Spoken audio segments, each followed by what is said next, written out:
Oh man, ladies and gentlemen, back better than ever because we're always getting better. Ladies and gentlemen, that's my guy right there, Jason. Hey, this is Vic. As always, got like, subscribe, and comment some great shit. Yes, sir. Yes, sir. I'm telling you, ladies and gentlemen, Back week in the in, messy room. week out, we're back, we're better, and I'm telling you, this week is no fucking different, ladies and gentlemen. We got a premier Boston DJ, top five. I'm telling you, ladies and gentlemen, this man is killing the game in every which way. He got DJ skills after DJ skills. This man spinning turntables after spinning turntables. He has a podcast, bro, but I know the DJ. But I know the DJ. You get it? Because I know all you shorties be like, but I know the DJ. Let me in. I'm telling you, man. Yo, podcast host. He's a DJ. He's killing the game, ladies and gentlemen, every which way. He dresses fresh, too. Man, I feel kind of, you know what I'm saying? Like, damn, I thought I was looking fresh. Yo, I'm telling you, I got the utmost honor of introducing my guy, DJ Snax, bro. Boom. What's good, man? Yo, bro, it's an honor to have you on, man, for real, bro. Thank you so much. Yeah, I apprate you know, you guys having me. You guys have always shown love and everything, so it's no definitely a pleasure to be here. Crazy ass DJ, bro. Yeah, I mean it's top five. It's you know it's been a crazy journey, and right now obviously kind of post COVID, kind of during COVID. I don't really know what it is anymore. Right? Yeah, like I mean but it's been crazy, and you know I'm very grateful, and you know it's just been a lot of fun. I'm just trying to enjoy myself and do what I can as much as I can while I can. I don't know, like obviously coming out of last year, you know, being like, fuck, like everyone's like, oh, like you're always out and about. You have so much going on. Like when do you sleep? I'm like, dude, I had a whole year of sleep. You know what I mean? So just trying to do as much as I can, being on podcasts like this and everything like that. So I appreciate what you guys are doing. Got you, man. But yo, even during COVID, you were killing the game, man. Facts, well, it was an out of sight, out of mind thing where it was just like, you know, luckily DJing is audio based, right? Yeah. So, you know, you can listen to it when you're alone or when you're with people, if you're drinking in your backyard, if you're working, whatever. So, you know, just trying to remain accessible, trying to remain, you know, just constantly getting better. You know, I know a lot of DJs that just stayed in the sidelines and just were just like, okay, like, I'm just not, and just wait. But I was just like, that's just not the way I am. Like, I hate being idle. I hate not doing stuff. And at the end of the day, I just love DJing. So, like, I was obviously going to keep DJing, trying to get better. I was thinking of new ideas, and what I did realize was like things that I couldn't do in like a big flashy club in terms of like creativity or like trying to like bend the rules and stuff like that. Now people are like watching, you know, now people are going to take the time, just sit there and listen to or and like watch what I'm doing.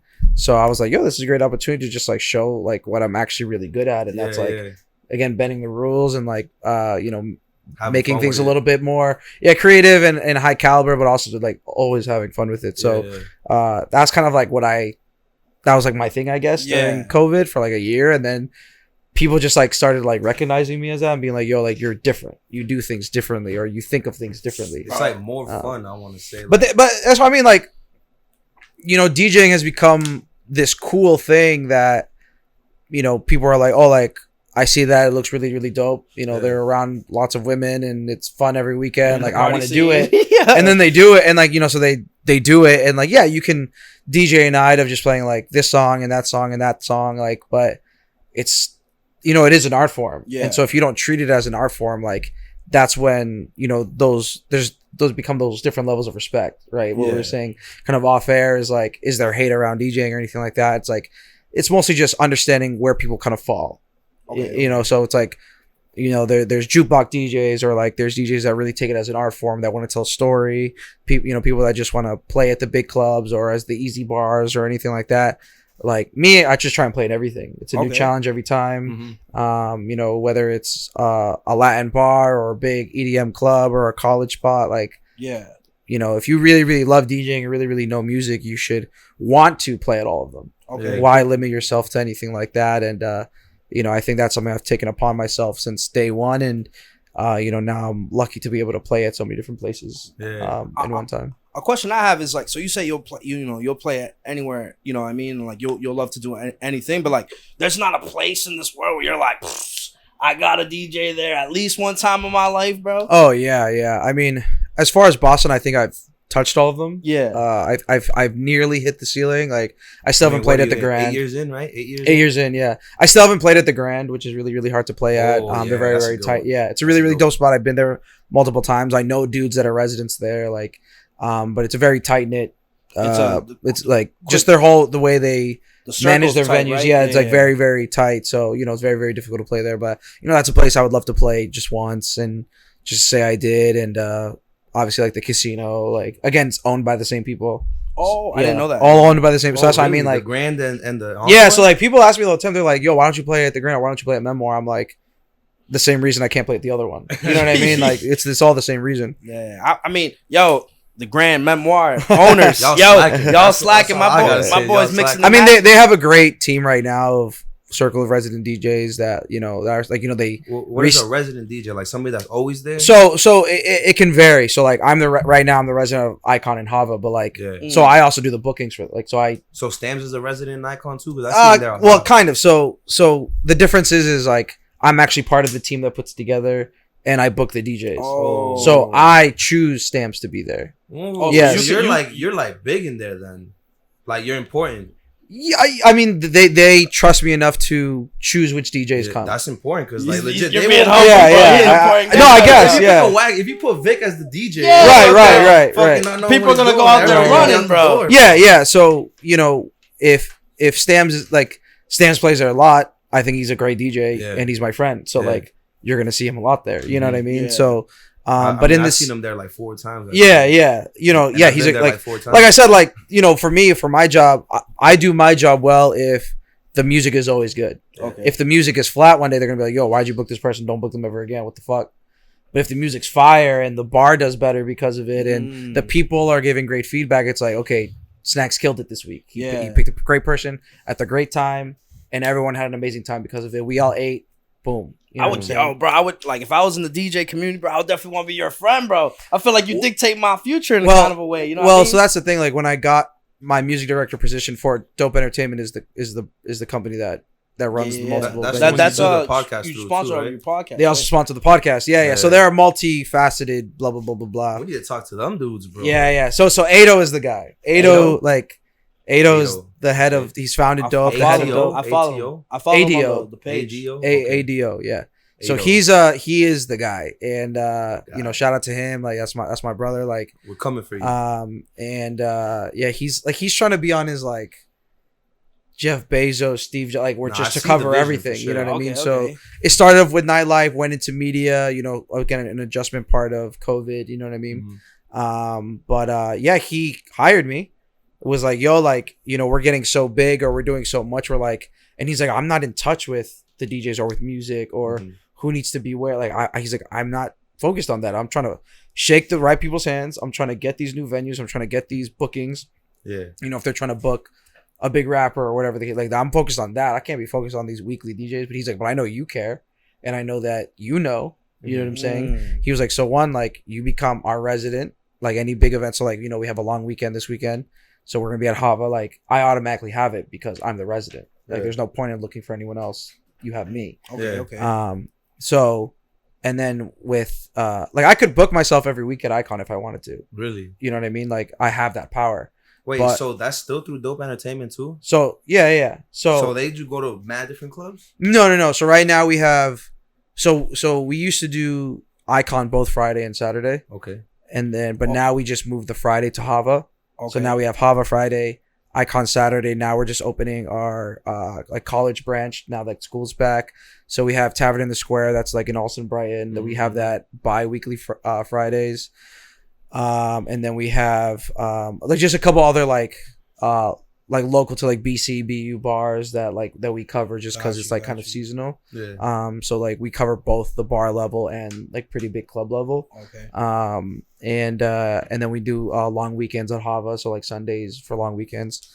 And that's pretty much like the breadth of our stuff, give or take a couple pop-ups. Tonight, for example, pop-up at Royale for back to school. Again, because it's a pop-up, I'm automatically on it. Again, as their resident, as their music director. That kind of like one of the perks that I get from that position. My week to week is, I have to look at kind of our schedule and then start plugging people in and trying to figure out who works where. And again, you plugging in yourself first or no? Well, yeah, I mean, like so usually I just give myself the first week. Okay. So like the first Friday of every month, I usually give it to myself. Just to set the tone of the month or whatever. If it's a change, like, you know what I mean? And then Saturdays, I'll just kind of find out like a spot to fit myself. And then But then, I think of other DJs that are really good or that fit the room or anything like that and put them in. You know what I'm saying? Like I said, I could give myself 3 to 4 weeks out of the month. I just give myself one, and like one is to spread love and make sure DJs get other opportunities, but also because like no one wants to hear me every week. You know what I mean? Like I wouldn't mind. You be hyping it up though. Yeah, I mean, like I said, I could, and I'm sure it'd be fine. But again, I want to spread the like. I know there's other people that have had a position like mine, or they're in a position like mine for like other teams or other venues, and they don't spread the love. You know what I'm saying? And then it's all about them, right? And it's all about them and whatever. And like when I was coming up, I'd be like, yo, like why can't I get a chance? Like I'm just as good, if not better. Like, but you won't even like give me a chance. Yeah. You know what I'm saying? So I'm all about like I've given people chances and stuff. And at the end of the day, like I'll get you there, but it's up to you to stay there. Yeah. You know what I'm saying? Okay, like with anything, right? Like if you don't perform well, like yo, the bar did 5K less than it did last week. We probably shouldn't have this person back. You see what I'm saying? Because at the end of the day, it's a business. Yeah. You know what I'm saying? So, oh shit, this week 2K over like so again, these are all my home courts. So I have the bar record of both the Friday and Saturday, inevitably, because everyone that knows that that's my home, they come to when I pull up, it's hometown hero type shit. You know what I'm saying? Yeah. So, but like, I think right now, I think Stamps has like the second most bar. Like DJ Money from Lowell has the third most. Like, so we keep this in mind. You feel what I'm saying? When you're booking, when we're booked. So like, okay. So the first time that Money played. Again, he's from Lowell, so like, Lowell. Okay. So Ado didn't know him, like, so when they're like, who the fuck is this guy? And I'm like, yo, like, trust me, like, I know he's a little bit out there, but like, he's good, like, he's gonna be perfect for this night. Shout out to DJ Money, and shout out DJ. And Money. While he's there, I think I don't know where the fuck I was, but I obviously wasn't there, playing somewhere else. But I always check in, like, yo, Ado, like, how's the night going? Like, is the crowd fucking with the DJ? Like, how's it looking? He's like, bro, like, Money's fucking killing it. I've never heard of this dude, but he's fucking great. By the end of the night, yo, great job for picking. Like, I would have never found. I would have never picked. That makes you look good, bro. Exactly, yeah. And so that night, I call Money literally 3 a.m, and I'm like, bro, like, give me your next three set, like, give me the next dates you have open, because I will repay you because you made me look good. I know you like the night because it's always a sold out night. It's always a great time. Let's just help let's just help each other, let's just work together, you know what I mean? So then he earns a spot on the rotation. DJ Money's playing in like 2 weeks on Friday, you know what I mean? So he earned a spot, and that's just kind of the way it works. Will I give people opportunities? Absolutely. Like, we've gotten people in there, like this coming Friday, my homie from Miami's coming through just to give a different kind of flavor, you know what I'm saying? And next week, and then the week after, so next week is Money. The week after that, we have my boy from DC coming, Malcolm Xavier. Like, so, we try and make it cool. We try and make it something new. But since we've opened, like, we've never missed. Yeah, the music's never been bad. You feel what I'm saying? And they know that, and now we've been able to develop this constantly sold out night. You know what I mean? Right? Because now if the promoters are on point, the music's always on point, the venues are on point. You know what I mean? We're all just winning. Everyone's happy. And then going back to just like Ado, like, he knows that. That's why he appointed these different positions for these different people. So Ado's doing it so, right. So, bro, like, that's my guy. Again, shout out to him. Like, when we made the announcement that I was music director, a lot of people were like, yo, like, this is one of the best decisions you could have possibly made. Well, I seen that you tweeted that. Like, I'm the music director, and I was like, what the fuck is that? But now that you're explaining it all makes sense. Like, that's an important role. Why would a dude, like, you have to understand, a lot of like these head promoters. Like Ado's one of the younger guys. A lot of these head promoters are early to mid 30s. You know what I'm saying? They have kids at home. They're not paying attention to what's in the streets or what new music's coming out or who's hot, whatever. They're just too busy about, honestly, life. You know what I'm saying? Yeah. Ado's my age. I'm 26. Like, we're both the same age. Like, he's obviously like, he tries to be as intact as possible, but even he can't even be intact because he's too busy on the business end. Yeah. So when he's like, bro, like I'll just book whoever, like, I just see is popping. But as y'all may see, like, just because you have 10K followers on Instagram doesn't mean you're a good DJ. Yeah. You might seem like you're a good DJ. You might be popular, or you might have gone viral once or whatever. That doesn't necessarily make you a good DJ. You know what I mean? So I know who's a good DJ, or I have my opinion on who's a good DJ and who will fit. Ear for it too, and who would fit in our night, because I played our night. Okay. I know what it takes. I know what our crowd likes and what they don't like. You see what I'm saying? So there's no one who could better decide than me. Yeah, makes sense. I play the fucking night. You know what I mean? Like, I know what is needed. So when I'm talking to some DJs, I'm like, yo, like, you have no mic presence. You have no, like... This man's like LeBron. You know what You know how LeBron chooses basically who plays on his team? Oh, wow. Damn, that's a crazy analogy. That's legit. Yeah. That's interesting. Because he's on the court. Yeah, that's interesting. He knows what he needs. That's interesting. Yeah. Yeah, I mean, I've told... the LeBron of the Yeah.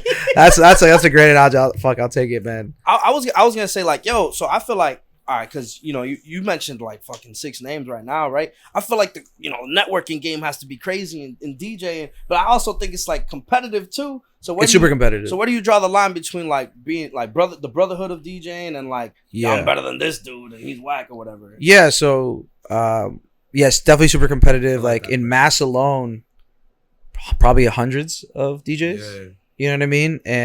But it's funny because it was once I got into my music director position where I was like, there's a lot of DJs, but there's not a lot of DJs. I get it. Yeah, you feel what I'm saying?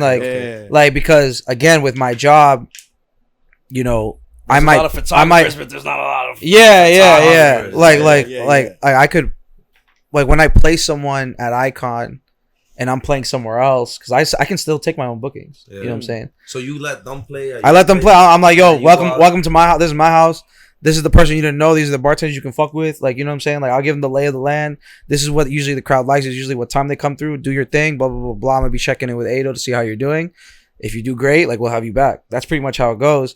I'm going to be over here doing my thing because I'm still a DJ too that needs to eat. You know what I mean? And so, but thing is like, I pick DJs that I don't even have to worry about. I know they're good. I know they're gonna hold it down. I've seen them play. I've heard their mixes or shit. Like I know they got it. That's why I picked them. I don't have to stress about it.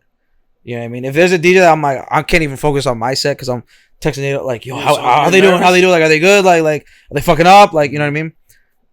I'm not dealing with that. Yeah. So if I feel that that's where you are and that I can't fully trust you, you're just not ready. And I'll be very straightforward. Like I've told DJs, I'm like, yo, if you feel that you should play on this night, make a mix for me, send it to me of what you think the night is.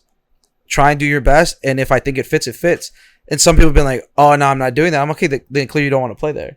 It's clearly not worth it for you. It's clearly not worth it to you. Or they'll send it to me and I'm like, okay, like, I'm glad I heard this because there's this and there's this where I think you could have improved. And I'll tell them. And I'll be like, if you want, make me another one. Like, and people might see it be like, yo, like, I'm just trying to like get a gig. Like, it shouldn't be a big deal. But like, it is a big deal because again, it's representative of me. And then on my end, I'm like, okay, if I have this position of, let's call it power just for like the sake of picking an easy word. Yeah. I'm challenging you. I'm trying to make you better, a better DJ. You think you deserve to be here? Show it to me. I'm not just going to give you a spot just because you kiss my ass or because you're this cool or you have this many followers. I don't care. Show me that you deserve to be on this night because you are good enough. Wow. Right? So it's just like, show me. Like you deserve to make this team. Show me. Yeah. Why do we have practice? Right? Why do we have tryouts? Yeah. Show me. Wow. Oh, just because you're 6'8", you know what I mean? Oh, so you should make the team. No, you can't fucking shoot. Okay. You can't read defense. Yeah. Wow. You just take up space. You feel what I'm saying? What if it's like what if someone wants that like a Friday night or something, right? And they've been in the game for a minute. Do they still got to prove? Well, so that's what I mean. Like usually, if they've been in the game for a minute, I've heard about them. I've probably seen them play. Yeah. You know, I've seen video. You know what I'm saying? So like there are certain people where like, you know, it's not like I had to do that process with everybody. Yeah. Like I played side by side with Stams multiple times. Gotcha. I know what he can do. Yeah. I know he fits the night. It was no problem. Money, I played side by side with him. That's why I brought him there. And they have never heard of him, but I've been to Lowell and DJed in Lowell, played with Money. You know what I mean? So it's not like I had to do that process with everybody, but like, especially with the younger guys or people that I just never heard of, like, and it's fine. Like, there's no possible way that I could have possibly heard every DJ, but like, let me hear you. I can't just go off of the grace of, oh yeah, I got this many followers. Okay. I have this many followers. Yeah. So? Okay. You know what I mean? So what advice would you give to like the young DJ that's like starting up and he thinks he's nasty and wants to be in like, you know, not your position, but wants to be playing the sets with big you club. And, yeah. I mean, like, what advice would you give that? I mean, it's a long journey, man. Like I've been DJing for 8 years, but I've been quote unquote popping for like 4. Okay. Yeah. You know what I mean? It was 4 years of bullshit and I found when I got the director position, I found the first DM between me and Ado, and it was from like 2016, and it was me DMing him being like, and he at this time he was promoting at Wonder Bar, which doesn't even exist anymore. Like it wasn't that great of a club. Yeah. And I don't even think I was old enough to go to the club. Yeah, like it was a DM from me to him in like 2016, being like, yo, I really want to play at Wonder Bar. Like, what Saturdays do you have open? You see what I'm saying? Yeah. 4 years later, I'm his music director. Like, you see what I'm saying? Like, you have to, you know, be eager. You have to understand kind of your place in the game. You have to understand how the game works. And, you know, it's easy to be cocky. It's easy to be like, I'm very, very good. But you have to understand that it kind of requires some kind of resume. It requires some kind of weight in the game. Yeah. Like, you know, we can all say anything, you know. So that's why, like, I enter battles. I do battles. I do live streams where everyone can critique me. Like, I play in clubs. I play in small clubs, big clubs, like, to show that, like, I can do whatever I need to do. I can cover all of it. So if you haven't had that experience, it's very difficult to me to be like, yeah, for sure, like, you can do it. You know what I mean? Like, these different places, just because you maybe kill a college bar scene doesn't mean that you can just hop into the biggest club in the city and kill it too. That's way different. The people are different. The way they spend money is different. The way they dress is different. The pace of it is different. You know what I mean? So, you know, be patient, be willing to learn, be open-minded, be willing to take criticism, and, you know, be willing to, you know, take an opening gig for free so you can see what the night is like. How can I possibly trust that you know how to DJ the night if you've never seen it? You see what I'm saying? Like, you don't know what rings off at 1 a.m. You don't know what song everybody needs to hear necessarily. You see what I'm saying? So with a lot of like the younger days, I'd be like, yo, come open and then stay. So you see how the night goes. Right? You can read it. Look at the kind of people that come. Look at how my VIP looks like. Look at how my GA looks like.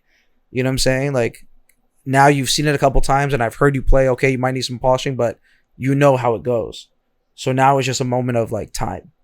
You see what I'm saying? Yeah. I'm think that makes perfect sense. Like, I would, if I was in the DJ scene, right, I would take as many fucking free nights as I can opening, because I feel like DJing's like stand up. Like, let me explain. Like, exactly, you gotta have the reps. I've made this actually exact analogy so many times. Yeah. Where stand up comedy and DJing are so fucking similar. Yeah, because I wrote, like, I've written mad books and mad books. Whoa, I've written mad jokes and shit, right? Because I want to do stand up. But I've never done it on stage, so I don't have the reps. I might think I'm mad funny. Yeah, you might think you're hilarious. All my boys say I'm mad funny. Yeah. Girls think I'm cute and shit. Like, you know what I mean? Like, but then you go in front of a stage.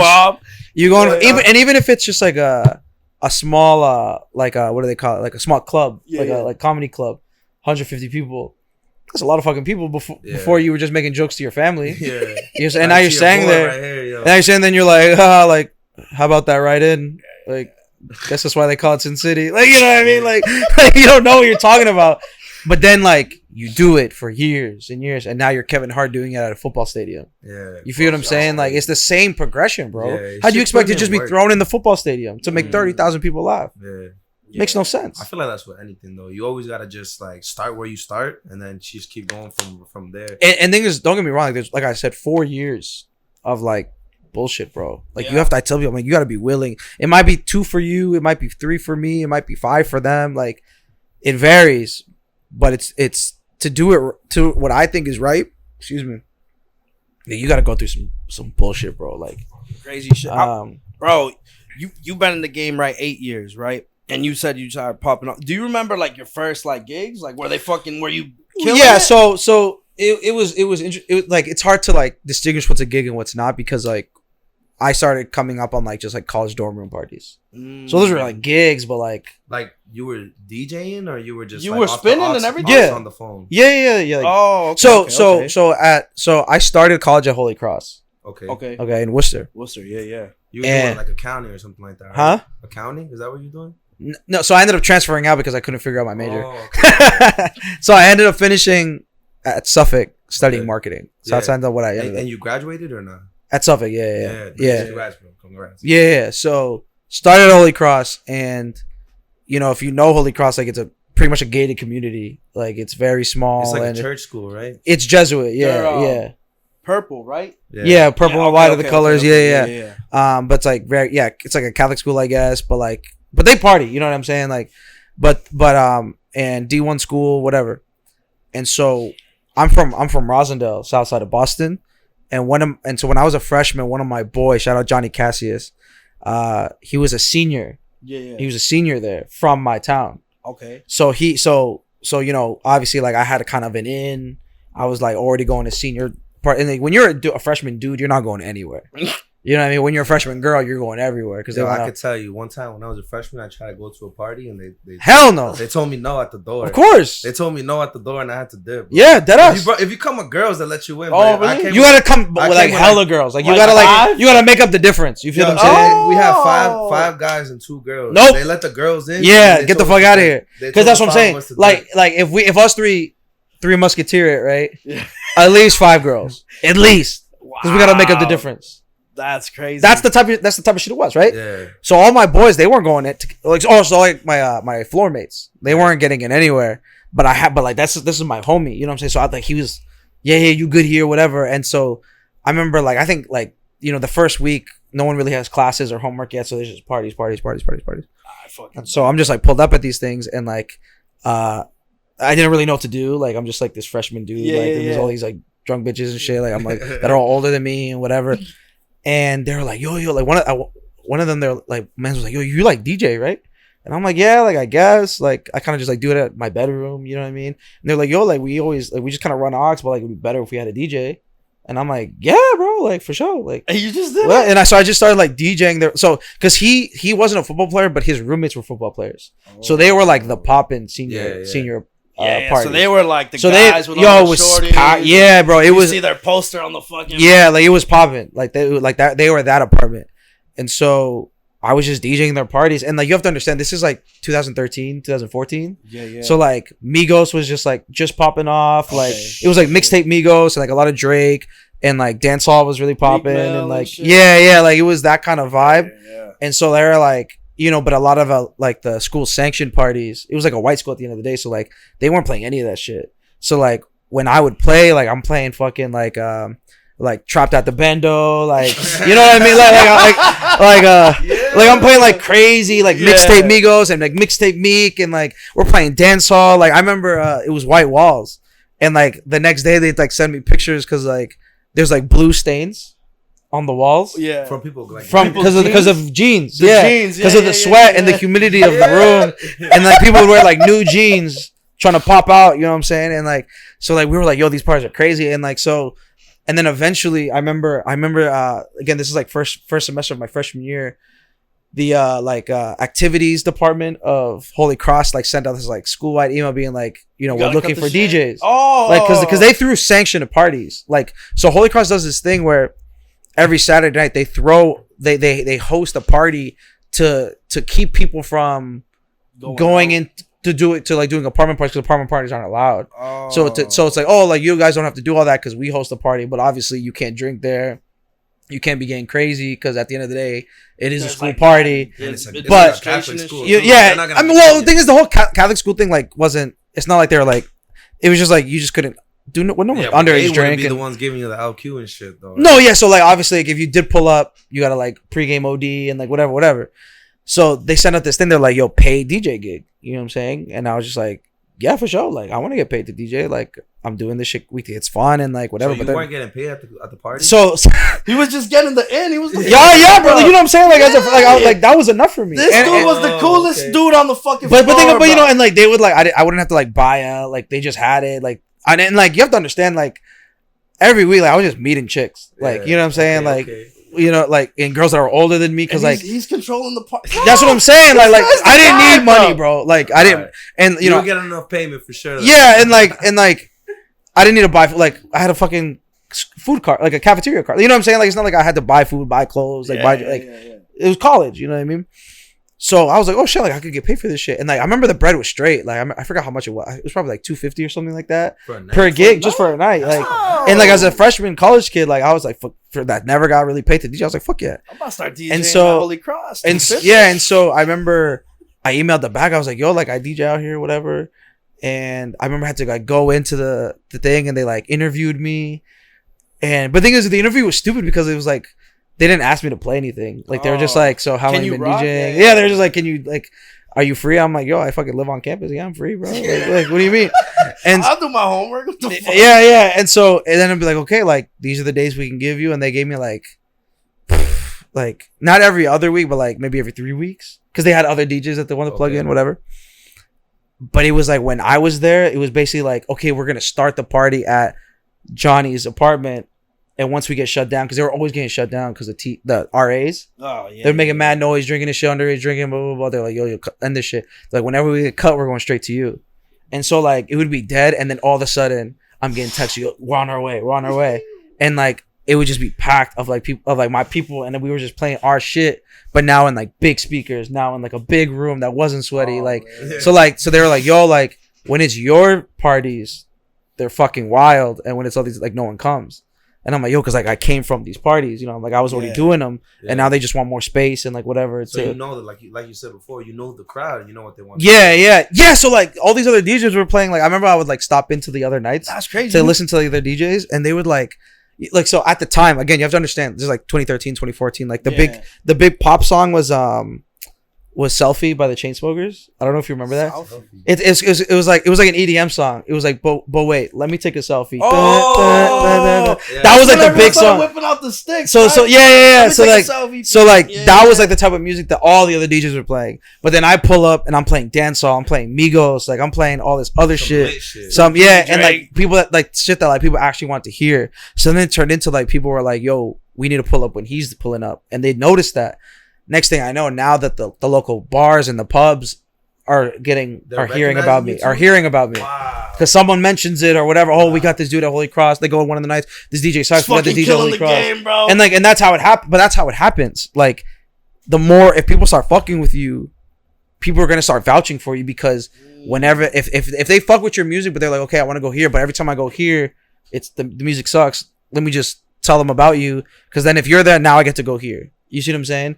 People will start vouching for you, and that's just how you spread your name. You feel what I'm saying? Crazy. And like, so then I'm just playing around like Worcester, and then Worcester sucks. Then I end up transferring, blah, blah, blah, blah. I was gonna say, people started crying when you left, or what?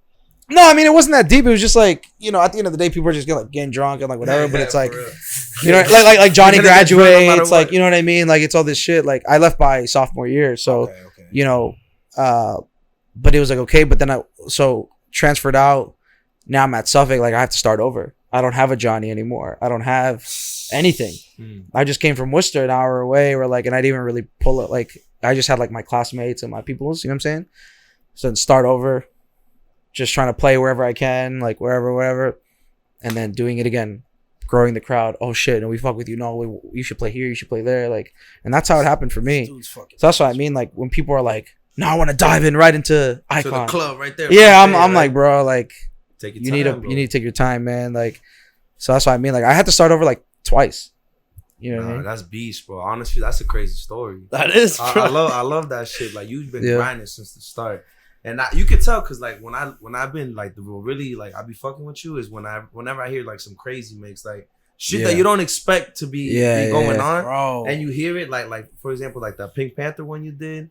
Oh yeah. You did the Chili's one, like those two. Yeah, that shit was fire. Yo, on Twitter, the Chili's account found it. Yeah. And like reposted it or some shit. Yeah. It was me too. Like, so when they reposted it, or they like commented, they reposted it and they retweeted it and commented, and I'm like, yo, like, let's do something. You know what I mean? But like, they weren't on that type of time. Yeah. But like, that's what I mean. Like, DJing, okay, it's cool for parties, right? It's cool for clubs, whatever.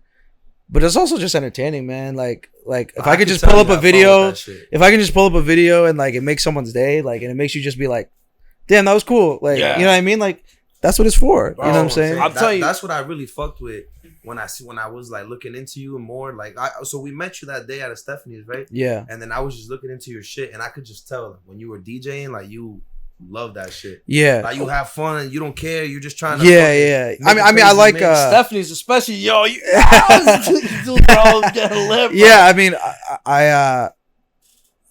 I see it as an art form, and so like I'll see, like, so with like Pink Panther, like I remember as a kid I loved the Pink Panther and I love that song. And I was just like, yo, like, I want to be able to do something with this. but and I spent like 2 hours on it, just trying to figure out what I can do with it, like playing with the notes. And you know, once I figured out something that kind of worked, like I was just like, fuck it, and like put it together. And then again, at the time it was COVID, so I was like, okay, like I think this is really cool, like let me post it. You know what I mean? And then samples, like playing around with samples and like everything like that, like and I think that's what DJing should be. Like it like is this entertaining thing in the same way that like you can play the piano and just like, you know, play a couple notes, play Twinkle Twinkle Little Star, or you can do medleys, like where you can like, okay, I want to do a Disney medley on the piano, and like just kind of pull at your heartstrings, play the biggest songs of the 90s, like Disney movies, and put it all in one little performance. You feel what I'm saying? The opening song to The Lion King, you mix match that one time. The Circle of Life. Yeah. Like there's like, that's what I mean, like you can, like DJing can be an emotional thing. Like music is very emotional. It's completely tied with nostalgia, and you know, bring like when so again, going back to college, like nothing was the same dropped when I was a freshman.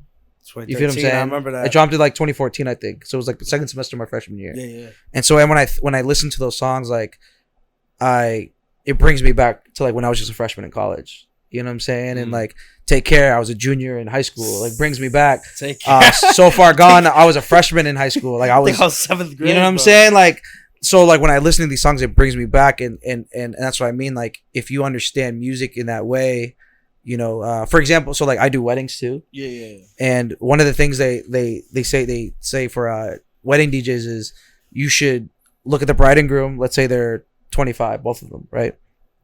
You should look for music that was popping when they were 12 to 13.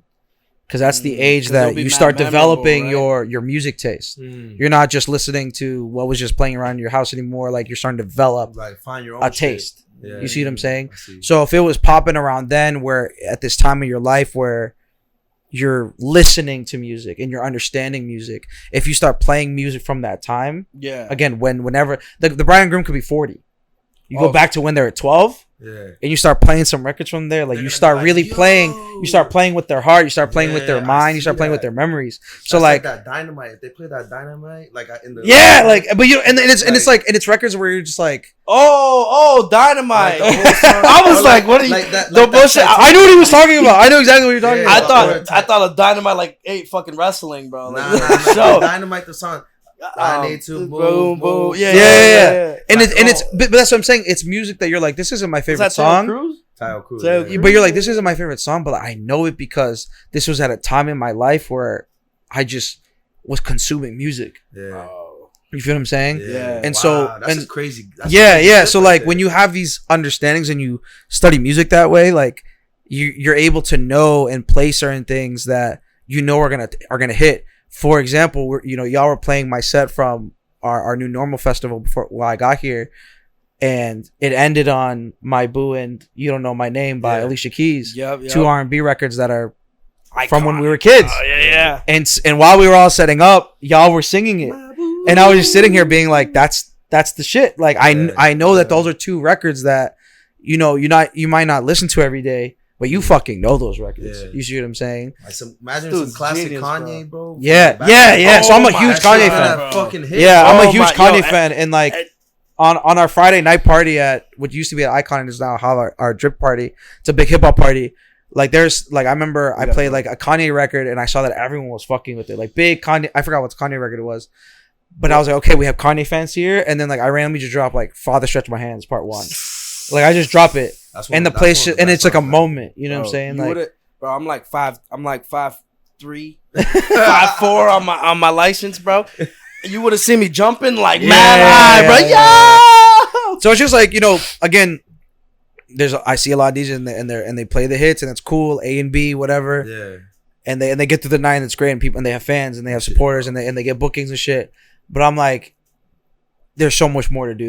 Your whole experience, bro. Yeah, that shit's crazy. That's a science. Like when I hear the shit that you're saying, I'm like, yo, this dude cares. This dude's. Oh yeah. I care too much, actually. I care way too much. That's good though, because that's why legit. I think I've been smiling the whole time you were talking, because like what you're saying is like I'm like thinking like the same shit when I'm trying to like study for guests and shit, I'm trying to hit a question that's gonna make you feel like when you play that 2012 song. Yeah. It's like, oh shit, like this person knows who the fuck I am. Like, yo, okay. So the same thing, like when you play that song, they're gonna feel like in their chest. That's like you know, it's like the care that you take. Yeah. Try to make it so that you're fucking. And it just makes the experience better for everybody. Like, Stams and I, we recently did an R&B party last week, and we posted a recording for it.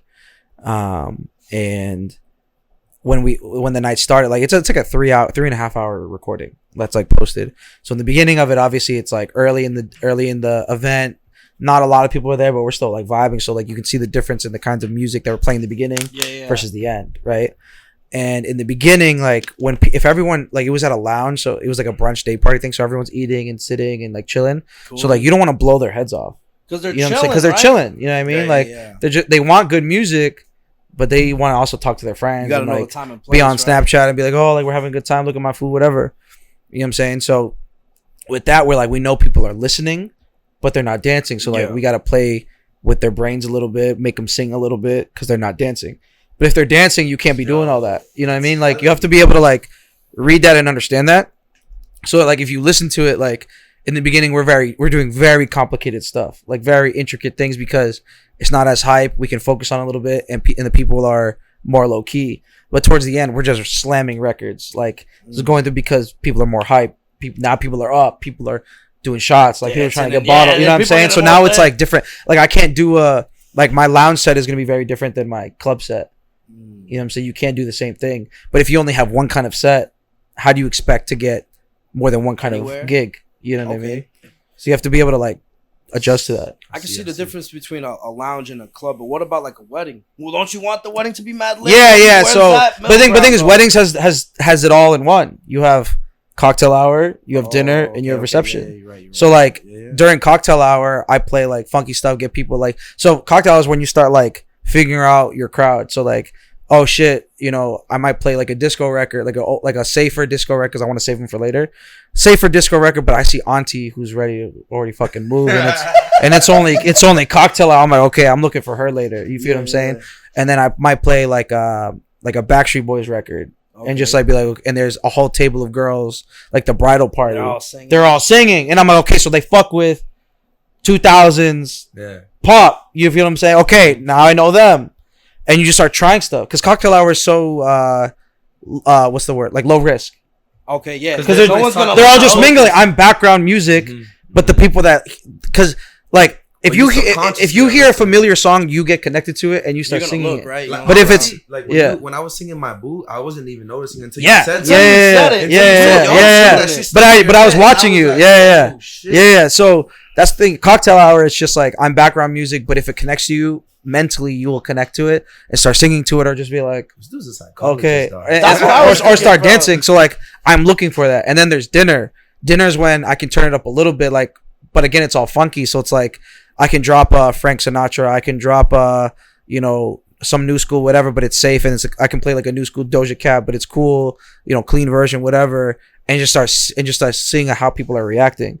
So like I remember I was DJing this wedding in Connecticut, and the thing about Connecticut is you don't know if they're Boston fans or New York fans because they're in the middle. They're in the middle. You know, so I remember I was like, so if you play Frank Sinatra, like, and they really really like it, there's that much more of a chance they're from New York.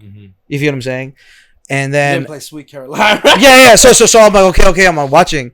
And then I remember this specific wedding. I was like, yo, and I can usually figure it out pretty fast without having to ask anyone.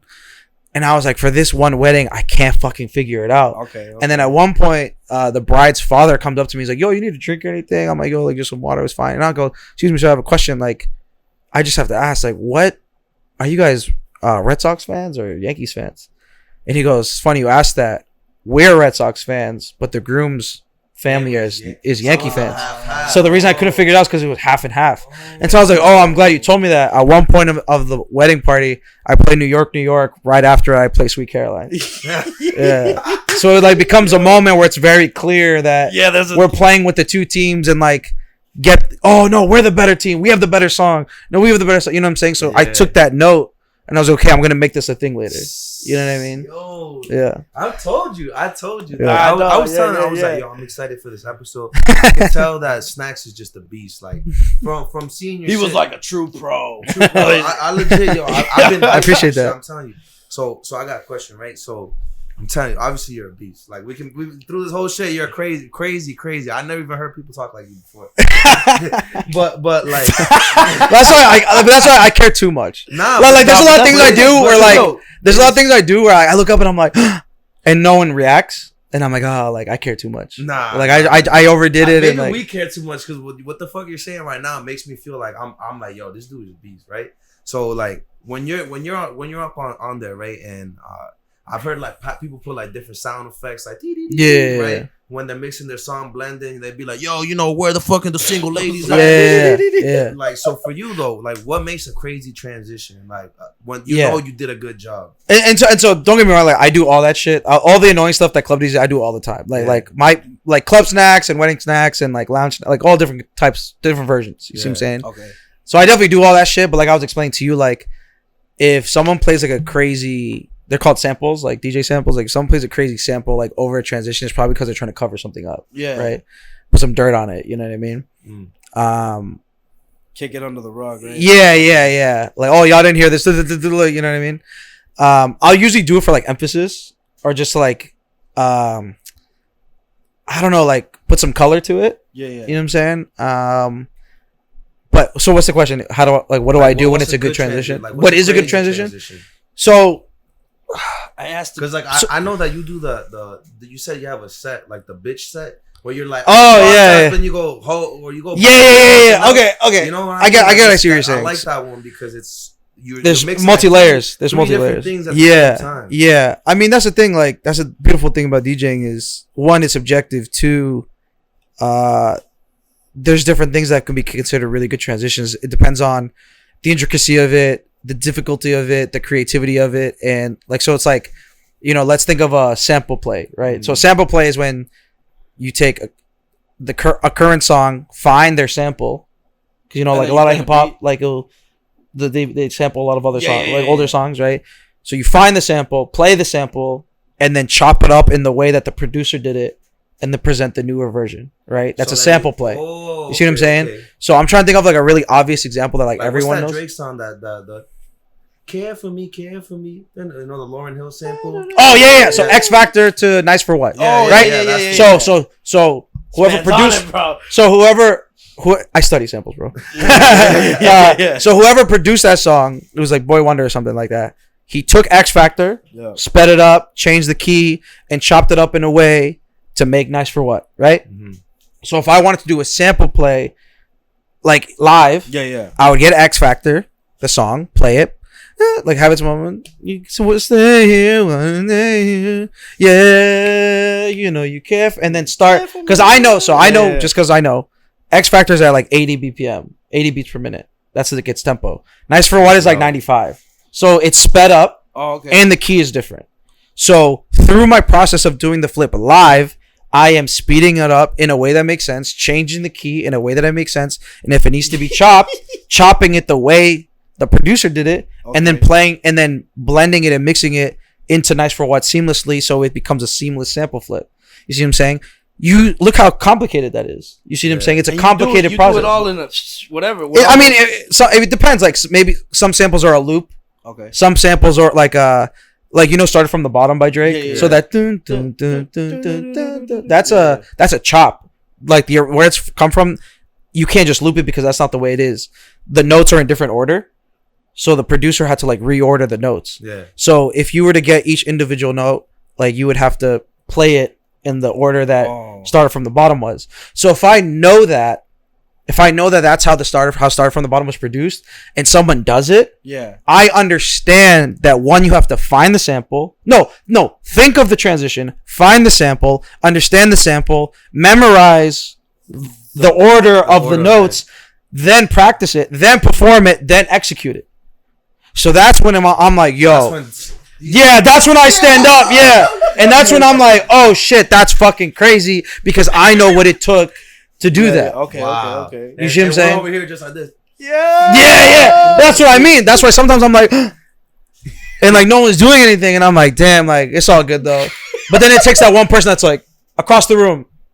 Yo, I don't know if I'm with you. You know what I'm saying? And I'm like, okay, that's the one person I'm doing this for. Wow. So like that's an example of like, you know, it could be simple. It's not as necessarily complex as doing 5 songs on top of each other that use the word bitch, right? Yeah. But it's still fucking complicated. They have to, you know what I'm saying? Like, it's hard. Yeah. So that's a real DJ, right? I think, in my opinion. So I mean that's pro. Like you not an everyday person is gonna do that shit. So like those are the people you know that are good, and those are the ones you gotta look for. Yeah. I mean, because again, it takes a skill to do it, but like to take the time, like that takes time, dude. Yeah. To learn it too, to learn it, to think of it, to find it. Panther shit took you 2 hours. You said. What's up? You said that Pink Panther one that you did? Yeah. So the reason why it took me so long is because like it's not so with a lot of my transitions, I think of the idea just from like sometimes randomly, or like I'll listen to the song and I'll be like, yo, this sounds like this. And I write it in like my notes in my phone. And then when I get home, I'll be like, let's see if it does work. You know what I mean? And then I start working on it. Pink Panther, I just knew I wanted to do something with it, but I had nothing besides that. So I was just playing with the different notes. Okay. So that's why it took so long, because I had nothing to work with. Yeah. Like, but there are other things where I have this transition where it's going to be really, really hard to explain. I have this transition where, do you know the song Mamacita by Tyga? Yeah. So it has like a guitar riff in the beginning. That's a sample within itself, right? Probably. Yeah. I think it uses a Santana sample. Yeah. So it uses a Santana sample, right? Okay. So it's like dun dun dun dun, whatever. And so I'm listening to the song and I'm like, yo, like there's a very clear. There's a part where it's the guitar notes are very clear. Okay. So when you have very clear notes, whether it's piano, guitar, whatever, that means you can manipulate them very easily. You see what I'm saying? Because they're individualized notes. Yeah. So I'm like, yo, there's this part. This is in the beginning, the way it starts. Y'all can play the song. Y'all play the song. I'm gonna see it. You know what I'm talking about. Dun, dun, dun, dun, dun, whatever. And I'm listening to it. I'm like, oh, like I can do something. I just don't know what I want to do. And so I start like looping different parts of it. I'm literally in my room just doing this. And then I hear this dun dun dun dun dun dun dun dun dun, and I'm listening to it over and over. And I'm like, this sounds like something. I just don't know what it is. And it's the notes are dun dun dun dun dun dun dun dun dun dun dun. That's what it sounds like to me. And I'm like, I'm sitting there and I'm like, this sounds like something. And then it finally hit me. And then I get the other song and I look at they're the same key. So it's literally the exact same notes. Okay. So I'm looping it. Dun dun dun dun dun dun dun dun. And then I play the other song. Dun dun dun dun dun dun dun dun dun dun. Yeah. Dun dun dun dun dun dun dun dun. You are my fire. 2 completely different songs that are in the same tempo and the same key. Oh, and so then I was like, that's my transition. Yeah. And I've used it like in my. If y'all go on my Mixcloud right now, I have two sets. I have a DMS mix and I have a Silk R&B party mix that I do live, like literally live. You can hear the crowd, everything, and I do that same transition in those mixes. And it's become one of those things where you're like, yo, what the fuck is he doing? And then when it happens, you're like, yo, you see what I'm saying? Yeah. Like, and it's that shit that like elevates not only the set but like me. You feel what I'm saying? Because then if you hear that, you're like, yo, how the fuck did he hear? Like, how did he put two and two together? You feel what I'm saying? Like, so that's so when the question is professional, right? See, well, it's like when the question is what constitutes as a good transition. You know, typically it's like 1, could I have thought of it? Yeah. And 2, like, can I have executed it? Yeah. If those 2 things are no, it's probably a really fucking good transition. Wow. There are some transitions where I'm like, yeah, that's obvious. Like I be calling them out when we go out. I be knowing the song before it comes out. Yeah. If it's like an obvious transition, Like, how do you know that? Because I hear it. I hear it before it even happens. What's the one that I seen on Twitter? It's something where it goes like, oh, it was all I want for Christmas, and then it goes you. Yeah. That's been done a million times. It's been done so many times. Like every time I hit the city, you like so Hotline Bling same thing. So easy. Yeah. So same R&B party set, like y'all can hear it. I play All I Want for Christmas Is You. Only the beginning part though, the acapella. Okay. Mariah Carey, right? And instead of like right. That's the acapella. It's before the So it's like I don't wanna love her. All I want for, and a lot of people do the you and the Soldier Boy. So yeah, so instead like that part, right? Yeah, so instead of like just trying to like slam into Soldier Boy, like crank that whatever, like all I want for Christmas, and then I loop you, so it's like you, and it never ends. Okay. So if you loop the ooh, because it's a continuous sound. Yeah. If you loop it, it just stays. Wait, real quick. You can loop that live, like you can make that little loop. Yeah. Live. Using like Serato software, you can make live loops, and so like If there's something like take a long time to do, no. You're clicking a button, right? I'm assuming. So you just have to determine if it's like a 1-bar loop, 2-bar loop, 4-bar loop. So if I just do That's right? One. No. So if I just take that audio, because it's a straight note, I can just loop like the middle of it, and it'll just be continuous. And it'll sound like because it'll just sound like I'm holding it for a long time. Uh-huh. You know what I'm saying? Because it's one continuous sound. Yeah. So in All I Want for Christmas Is You, all I want for Christmas is you. And you're holding the you. And Okay. so I held it, and then on top of it played Falsetto by The Dream. Okay. Which starts with ooh, like, and then it goes. So like putting that on top of each other, it's like all I want for Christmas is, and then Into the Dream. Wow. So it's like, okay, like I know a lot of people do all I want for Christmas is you, or like whatever. Yeah. I'm like, oh, let's do something different. You know what I mean?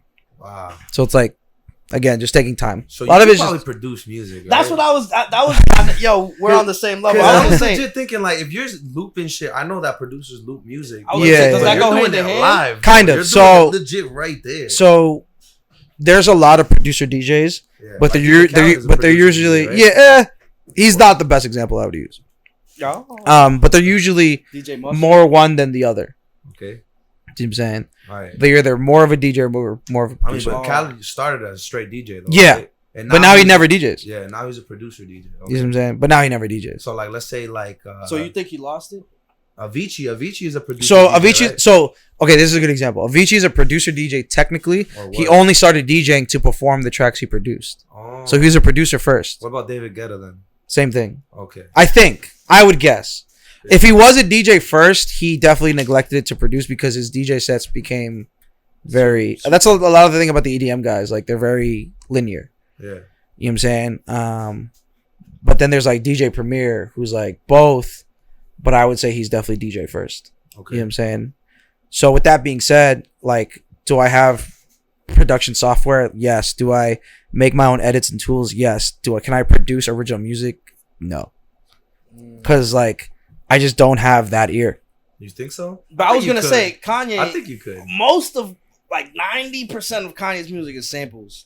Yeah. Like I have most of it. ideas, but like, bro, producing is hard as fuck. Like, it's really hard. Have you ever tried it though? Yeah, dude. Like, one, it takes so much time. With like singers and stuff.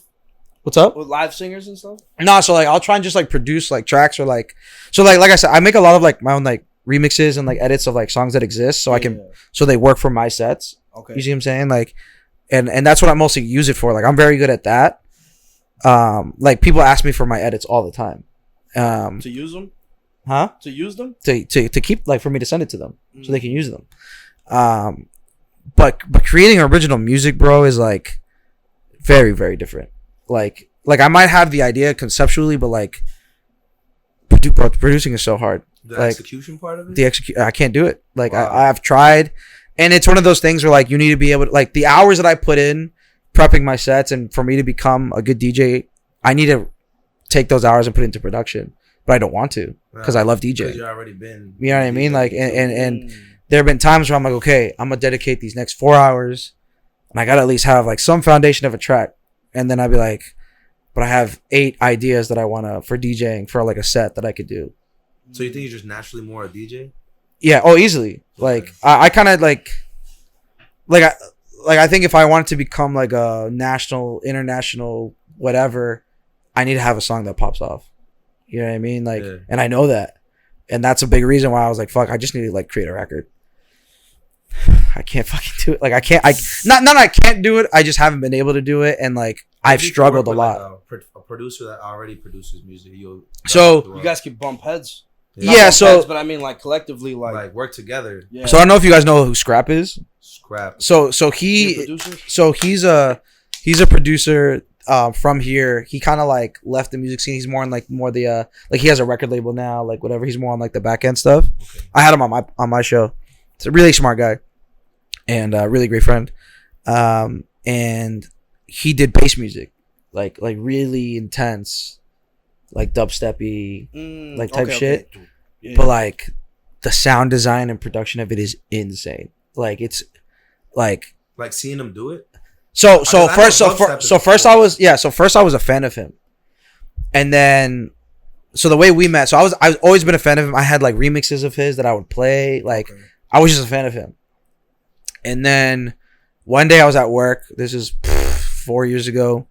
Is this work like DJ work or no? I was like at like my job, and I get a DM from him that's like, yo, like I seen you play this weekend. Like I think you're very talented. Like we should link up. Yo, and I was like, yo, what the fuck? Like I was just like, I like it was just one of those things that like surreal moment for sure. I was just like, yo, like how? Like I just it was so weird. Like I was just like, what the fuck?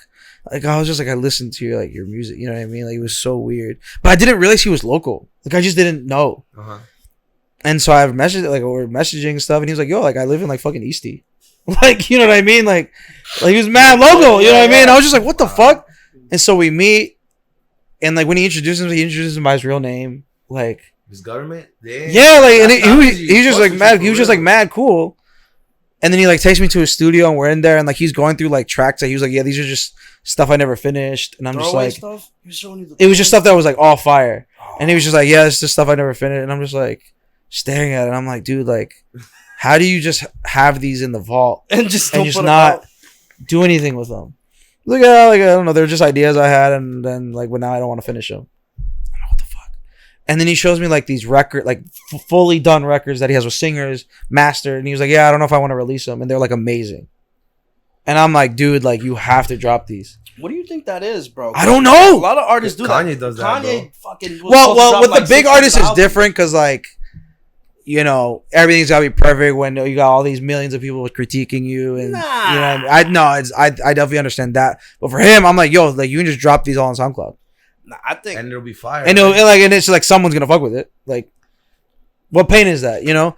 But I don't understand because I'm not that level. You know what I'm saying? And so he was helping me out a lot. Like he got me, like I use Ableton, which is like a $1,500 software. Like it's no joke. Like it's like usually music. Yeah. So like I have it. I'm on it a lot. Like fucking around with it. I have Splice. Like I have tons of samples. Like, but that's that X factor to be able to make really dope original music.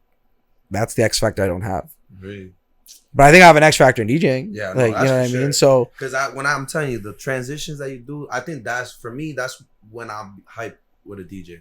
When you go from one song and it's a fire transition, and it's smooth, and it's smooth, and you play another song that or I'm it's like, unexpected, not like what I was telling you about the fucking that's what it sounded like. It was like mad. It like gave me a headache, bro. Like the sound, I'm like, oh man, like I don't know. Bro. I mean, I feel like when I go to a club, like it's not just the music. It's more like for me, I love the transition part of it. It's gotta be a flow. When you flow so smooth, it's like, bro, you're on. Like it's just, it makes you feel good on the inside, bro. When I'm like, I legit be like this. We're listening to the song, I'm bumping. I start hearing the transition, and then when you hear it, I'll be like, and I'll look at Vic, I'll be like, we got some music always. That's the unspoken language. That's facts. But that's the thing. Like a lot of DJs think like, you know, the moment that everyone remembers is at 1 a.m. when the DJ drops like Dreams and Nightmares, and it's like that happens every week. Like it's lit. But that's not memorable because it happens every week. It like does happen what's memorable is like if I play that record that you're like, yo, right. I haven't heard this shit in 10 years, bro. This used to be my shit. Oh my god, let me sing every word. That's what's memorable. You're right, because when I first started going out and I would hear the Dreams and Nightmares, I'd be like, yeah. You know, obviously I rap the whole words. I'm fucking shooting, put down. You know what I'm saying? But now I like because I've gone out so much. You know what I mean? I hear it. It's all the time. It's all the time. The Dreams and Nightmares. It's not cool. So it's alright. Like I can still get hyped, but it's not like the first time where I was like, yeah. But like I'll drop like Legend, by Drake. Oh yeah. Like randomly like one. Legend. And it's a moment where like people are like, yo, I don't really even hear this record like that. Yeah, you don't. But I know it. But that song is fire. But that song's fire. That's why one of my favorite Drake songs. Legit. That's one of my favorite albums. That song is why I think I told my little brother, I was like, yo, I want this song to be me. Like I want that to be me. Like yo, I love that song. Yo, like you know, he says I'm the only person in the city like rapping. My god. Oh my god. If I die, you know what's even better is if I'm at a lounge and I play the sample before it. That's Genuine. Oh, okay. So the original song is So Anxious. Okay. So you play So Anxious, which doesn't really sound like that because it's filtered. 40 does what 40 does on it. Yeah. Changes the key and filters it. And so when I'm playing, so the way So Anxious starts is he does the riffing, like, and then he does. It's like a bed squeak song. Like it's a very sexy, sensual song. It's genuine. You know what I'm saying? I never heard that. But the beginning. Using that for but the bed squeak. But the way that the song starts is just, you know how these R&B dudes in the 90s. So that's how it starts. Yeah. So if you loop it, filter it, change, now you have, and then Drake, yeah. Okay. When I pull up, you know what I'm saying? So like that's what I do like live. Like I'll set it up where it's like, oh, we're in this, my ladies, whatever, and then I do it, and then I'm like, now where my fellas at? The crowd play, and then it's plays crazy. When I put, and then people start putting it together, and it's like a moment. Yeah. When it hits you, it's like, yeah, it's like, yo, yeah. I didn't even know. Like, oh shit. I think that was that record. Oh shit, I didn't even know. I think the crowd play is probably a big dynamic that DJs need to do because it's hilarious. What the dude say when we went out populism? The dude, yo, todo el mundo poli. Oh, he got me. Yeah. And we were all rolling. He was like, yo, ¿cuáles son los hombres fieles? I'm like, yo, this dude was jumping. The only dude jumping at the bar. I'm like, yo, ¿cuáles son los hombres que tienen solo una? I'm like, yo, una aquí, una allá. That's not me. I put my hand up. Yo, Lion DJs are really fucking funny, bro. No, that shit Lion DJs are hilarious. That was the one thing he did good. Other than that, that's the same night where he did the fucking car, bro. Yeah, I might take that. But the thing is, that only works in Spanish. Well, like that whole thing, like because the way the language is, like there's certain things that like are funnier in Spanish than in English. Yeah, now you couldn't say that. Yo, where are the guys that only got one? One here, one over there. It's funnier in Spanish. It's funnier in Spanish. Where are your families from? I'm Puerto Rican. I'm half Puerto Rican, half Honduran. I know you're Honduran too. Yeah, I'm half Honduran. Yeah, I have the 5 stars. I don't know. Oh yeah, 5 stars. Oh, that's fire, dog. Yeah. Where's the other half from? Guatemala. So I have the quetzal on my leg. That's my guy, bro. Yeah. Honestly, yo, you be playing all the hip hop and R&B. I expected you to be half black for some reason. So that's the thing, man. Like I can't get a Latin booking to save my life. Really, bro? Is it because you only really do hip hop R&B? No, dude. I have a whole Latin bag. I do Latin weddings. Like I've done full Latin parties. Like really, but it's just like you can get placed in a category very easily. Oh, you get put in a box? Yeah. So like that sucks, dude, that's stupid. And I mean, like I'm breaking out of it little by little. Like I'm gonna be playing venue side room, Latin room in a couple months. Like I've been doing Bajo Mundo, like that Scraps Party, which is like a Latin underground. Like I've been breaking out of it little by little, but like, you know, because I get like at the end of like I grew up on hip hop. Like hip hop is definitely like my number one love. But at the end of the day, I also grew up 100% Latino, first generation. Like so I know. And you know the Saturday sessions. Yeah, bro. Yeah, your mom's cleaning the crib, bro. She's playing. Dude, yeah, man. Shit, like, bro. Yo, we were doing that shit today, bro. Like because I live the same shit, so it's like, you know, when there's that whole Lion scene, I'm like, yo, like, you know, I'm hitting up promoters, and they're like, oh, like we don't know if like the same crowd. I'm like, dude, I'm 100% Latino. Yeah. Like, what are you talking about? So it's like it's weird, man. Like I said, I'm breaking out of it luckily, but like little by little, but. I can't have everything, you know what I mean? Like I've done more African parties than Latin parties. Bro, them shits are lit. Yeah. Those shits are like like Afro beats and shit. The Afro beats, like yeah, bro. What's that bar near Summer Street? You take a left. Good Life. Yeah. There. I'm playing there in like 2 or 3 weeks. Bro, I'm playing there on the 24th or some shit. We can't go. That's the day of the VB concert. After. Whose concert? VB Van Buren, the dudes from Brockton. Yeah, right. Oh, they're nasty, bro. Oh, send me their shit. We'll get you. Check them out. Check them out. No, but what I was gonna. Yo, they're putting Mass on the map, bro. Yeah, like, with the hip hop game. Yo, send me their shit. They're like a modern version of like a Wu-Tang Clan, where all the dudes, you know how Wu-Tang, all the dudes, like they're all nice. We're all nasty. Yeah. That's exactly. So you know when like. Meth comes on, it goes. All these dudes come on. It's all killer lyricists. Yeah, bro, it's like the same thing, but it's on a modern twist. Like all these dudes, like hype ass music, bro. Like you are nasty. You're like this, but they're what are they called? They're called Van Buren. That's dope. Van Buren. Yeah, send me their shit. They're called. I got you. Yo, that's dope. Honestly, we talk about them every episode because they're beasts. Like we had Luke. One of them. His name is Luke Bars. He's probably like one of the top. But we're cool with like their producer and shit. Ricky and bro, Ricky, when I seen him, he fucking big ass hug. Yo, dude goes to me after. He goes, yo, he gave me a big ass hug. Oh no, but what I was gonna say about like I love Spanish nights and things like that. But like you, I think you have a podcast, bro, with El Menor. You're talking about how like dudes ain't dancing and shit, bro. and that's facts, bro. Like bro. Yo, in high school, I used to catch a crazy wine, bro. Yeah. I used to ride cheeks, bro. I used to be all over these cheeks. That's bro. like, bro. I love. Yeah, posted, bro. and they just they're just like, yeah, you feel me? They play a song. Yo, and I'm like, bro, like, and that, like, if I get drunk, like, I'll talk mad shit, like, and I'll just be like, bro, like, you're really not gonna dance with shorties, bro? Like, what's good? I hate that shit, bro. Like, yo, I call them security, bro. I need to start doing that. Yo, security, yo, help me out real quick. Nah. But just know, like, yo, like, pretty much, I no names, bro. But I love my boy, my home dog. Like, yo, I've known him since like second grade, bro. Like all the homies in the circle are gonna know what I'm talking about. But yo, dude, all right. So we go to Icon, right? On a Friday. Friday. It was Stams. Right? It was Stams on one side, and then it was like probably El Menor in the main room. It wasn't El Menor.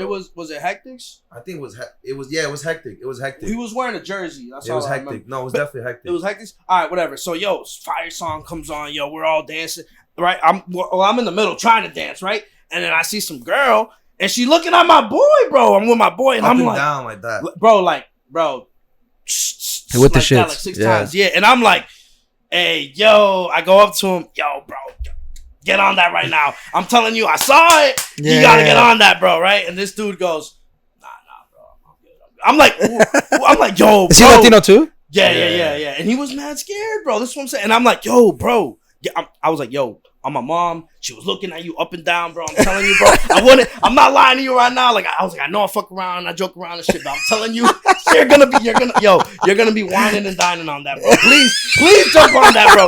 Please, bro. And he's like, nah, bro. And then some dudes start approaching her. She was dope, bro. She was like, bro, beautiful, bro. Yeah. And then like dudes started approaching her, and I go, bro, hurry up, bro. The shots are coming, bro. You gotta go. He's like, nah, she's talking to her mans. I was like, are you fucking kidding me, bro? And I start, bro, going like, bro. I don't know what it is, man. Bro, I don't know. The DJ was probably like looking at me like, what the fuck is this guy on? Because I'm like pointing, yo, what the fuck? Are you fucking stupid, bro? Go over there right now. And then, like when you push your boy, right? You push them and they finally do it.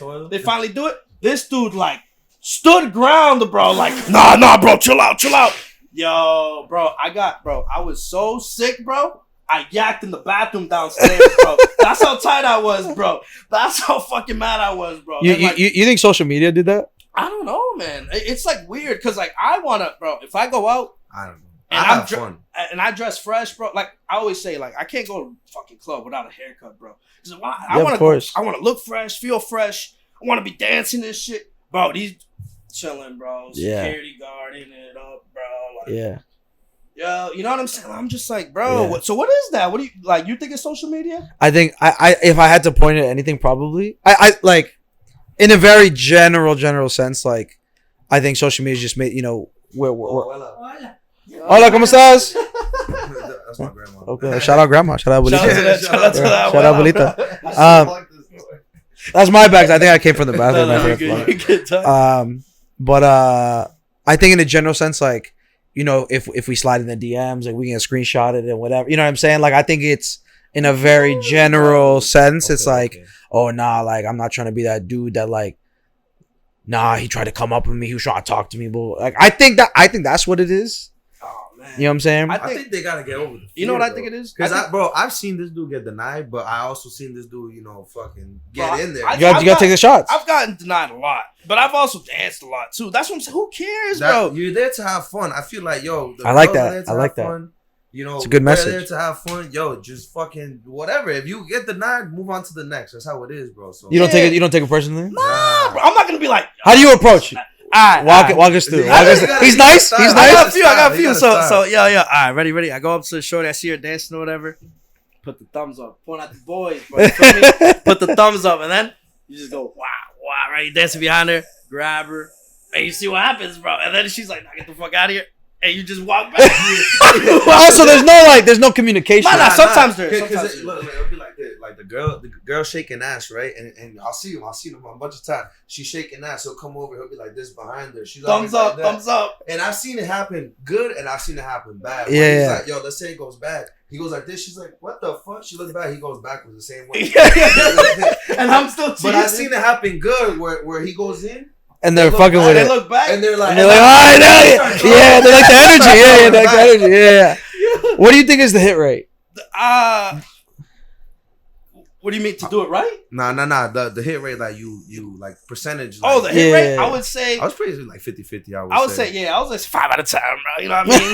That's good. Yeah. That's from the 3-point line, Steph shoots what 43? Yeah. What's the highest percentage, like batting percentage in 300. 300 in baseball. 500 is pretty fucking fire. Yeah, 500 is fire. That's what I would think. Nah, but like, yo, I'm telling, because I mean, me as a person, I don't give a fuck, bro. I'm there to have fun, bro. I know, like, if obviously the situation leads to it, like, I'll probably never see this person again unless, like I said, the situation shit pops up or whatever. Yeah. But like, bro, I what's the worst that could happen, right? Yeah, like, I'm there to have fun and shit. I'm not like fucking here to marry no one, bro, and this and that. But let me circle my thing. I blame social media too, but I blame it on a different level. I don't blame it like, oh, I'm gonna be that dude like you're saying. I blame it like we've become so confident talking behind screens that when it comes to approaching girls and shit, in person and shit, that's facts, shook, bro. You know what I'm saying? All of a sudden they're not I'm like that dude. Yeah. I legit, I'm always better. I've always been better in person. I don't text nobody, bro. Yo, I don't think I've ever. I'm trying to think of what I am, because I can be a sly dude, bro. I can be. You can say I can be hella smooth, bro. bro. You're also the DJ, bro. People, I know. Shorty gotta be. But you'd be surprised though, because like I would think the DJ gets like the most play, bro. That's what I would think. So. Oh my god! So, it was a popping night. Yeah, come to my crib. So this is the way. So this is kind of the way it is, and like, obviously, I've had this discussion a lot with like women, right? Where like I'll be trying to like come to them in a serious way, like, yo, like, what do I gotta do? Like, can I take you out? Like, on some serious shit? Yeah. Oh no, you're just a DJ, blah blah blah blah, and which I don't think is fair. You know what I'm saying? Just chasing my dreams, you know what I'm saying? I know. Like, and so I always say this. I always say this. And ladies, if y'all watching, like, really think about what I'm about to ask. So I'm like, okay, I have a question for you. And they're like, okay, what's up? I'm gonna go. So when you go out, you get done up, you pre-gaming, whatever. Have you ever been like, you know what? Tonight I'm gonna fuck the DJ. And they're like, no, of course not. And I'm like, exactly. So what do you think? What do you think goes on around here then? Right? They're like, okay, I guess, you know what I'm saying? Because that's true. That makes sense. Women don't just come up to me like, hey, you're DJing? Oh my God, let's fuck. Like, that's not the way it is. Now, am I inevitably around more women? Yes. Am I inevitably just out more? Yes. Like, but I don't think it's like that. What about if you're in the club, right, and you're DJ and you get a crazy mix? You got the shorties feeling nice. They're having a good time. They're throwing them back. Yo, you got a fire mix. Let's fuck. I see that happening. That was such a jump. Because you know why? You know why? Because most of those, because at the end of the day, I am working, and if I'm on a state, like, I'm all the way away. Honestly, what a lot of these girls are caught up in are the dudes at VIP. Okay. Those are the dudes that get first play. The dudes that are always in VIP, that always got balls, they got money. Like, because at the end of the day, I hate to. They look be like they look. And they're the life of the party. I'm making the party happen, but they're the life of the party, right? Yeah. So, is it? So I think my interaction with women is something that happens over time. So it's like, oh my God, like, oh, I've seen you play here. Oh, I see you a lot. I know who you are, but we've never met. Oh, now we meet. Oh, wow, you're a very nice guy. Oh, wow, like, oh, you know, I've always maybe thought you were cute from the cut or whatever, but this, you know, we really haven't had a chance. Oh, wow, now you're approaching me. Oh, wow, like, it's more like that versus oh, I'm just pulling up and I want to fuck the DJ. That never fucking happens. Like, it's more like over time, like, me being a DJ, like, puts me in your head before I can even be in your head. You feel what I'm saying? Like, it's like what you do to the music, bro. You fucking tamper. Well, it's one of those things where like you like before we properly met, you knew who I was. Yeah. You feel what I'm saying? Just like inevitably, like you go out if you're just tapped into whatever. So it's like, okay, now it's like now we meet. Oh, if he's cool. Oh shit, and he's cool. Now I like him that much more. On the female end, it's like, okay, I know who he is. Maybe I follow him on IG, or like every time I go out, it's always him, and I like his music. He's really, really good. And yeah, maybe he might be good. I don't know. He ain't shit, whatever.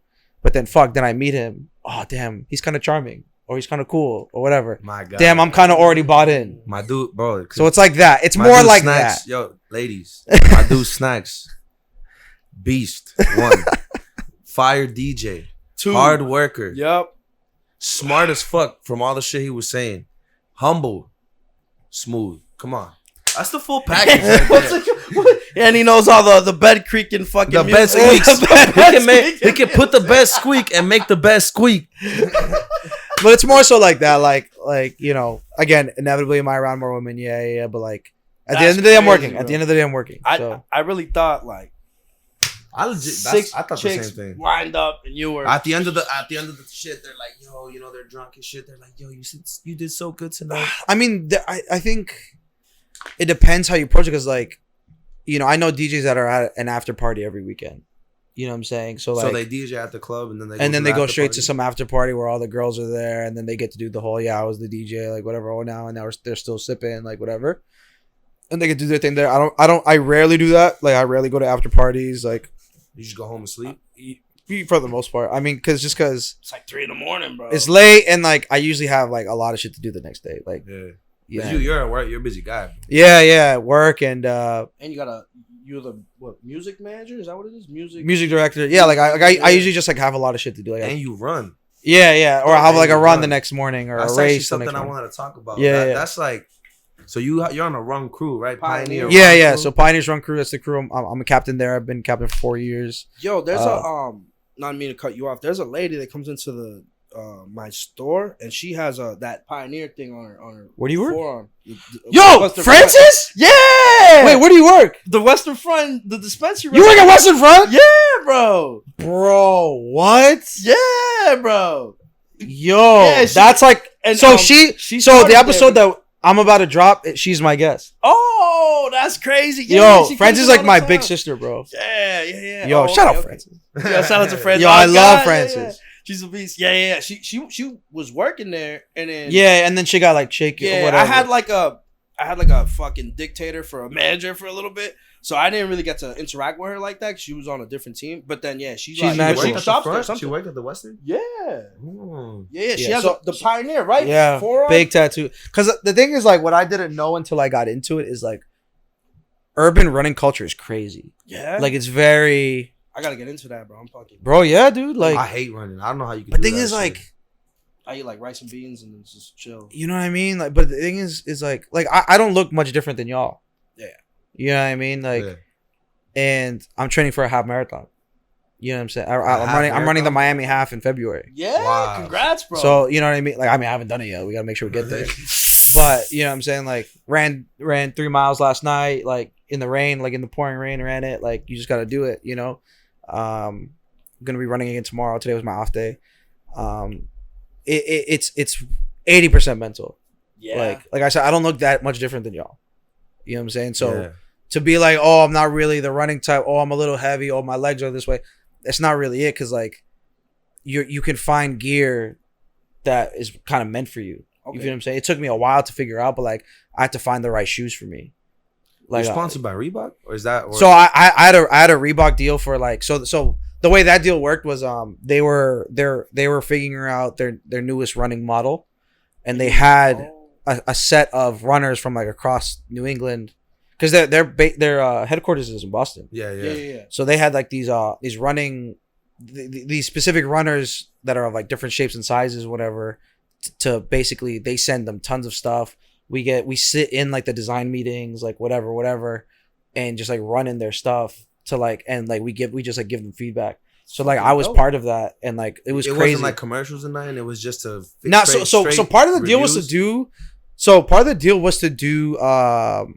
But this might be like when they haven't dropped it yet. Okay. Is like be part of like the marketing assets for it. Okay. But then the lady who like was spearheading it all got a different position, and they like switched like the point people. Okay. So now like we don't like know what's going on. Like I was just talking to like my other homegirl who was also part of it, and she was like, "Yo, like what happened to Reebok?" I was like, "I don't know. They haven't hit us up in a couple months."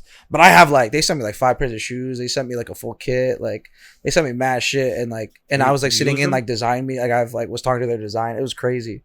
Wow. Yeah, that was super dope. Fucking dope. Yeah. Like sign me up, coach. Dude, pull up. Yeah, it's free. It's free. Oh, they drink tequila. Yeah. So think about pioneers. So going back to pioneers specifically, it's like, you know, it's urban running. You see what I'm saying? Like running is, I think, as we know, it is a very white thing to do. Just run for like no reason, like miles on end. For no reason. You see what I'm saying? Like, and the thing is, a part of it is, if we live in dangerous neighborhoods or in places that don't have good surfaces to run on, or maybe big bike lanes or sidewalk. You know what I'm saying? Yeah. Like, there's, you know, we've talked a lot about this, and I was talking. This is some of the stuff we're talking to Reebok about. Like Reebok was like, "Hey, we have a trail running shoe. Like, does that resonate with you?" I'm like, "Bro, I'm from inner city Boston. I'm Latino. I don't go trail running." You see what I'm saying? I'm like, how do you expect someone like me to resonate with this? And they're like, "Oh shit, we didn't think about it," because they're all white. They're like, "Oh, nigga knows whatever." Yeah. I'm like, "Yeah, bro." Like, I'm like, "Give me some shit that looks like a Tim."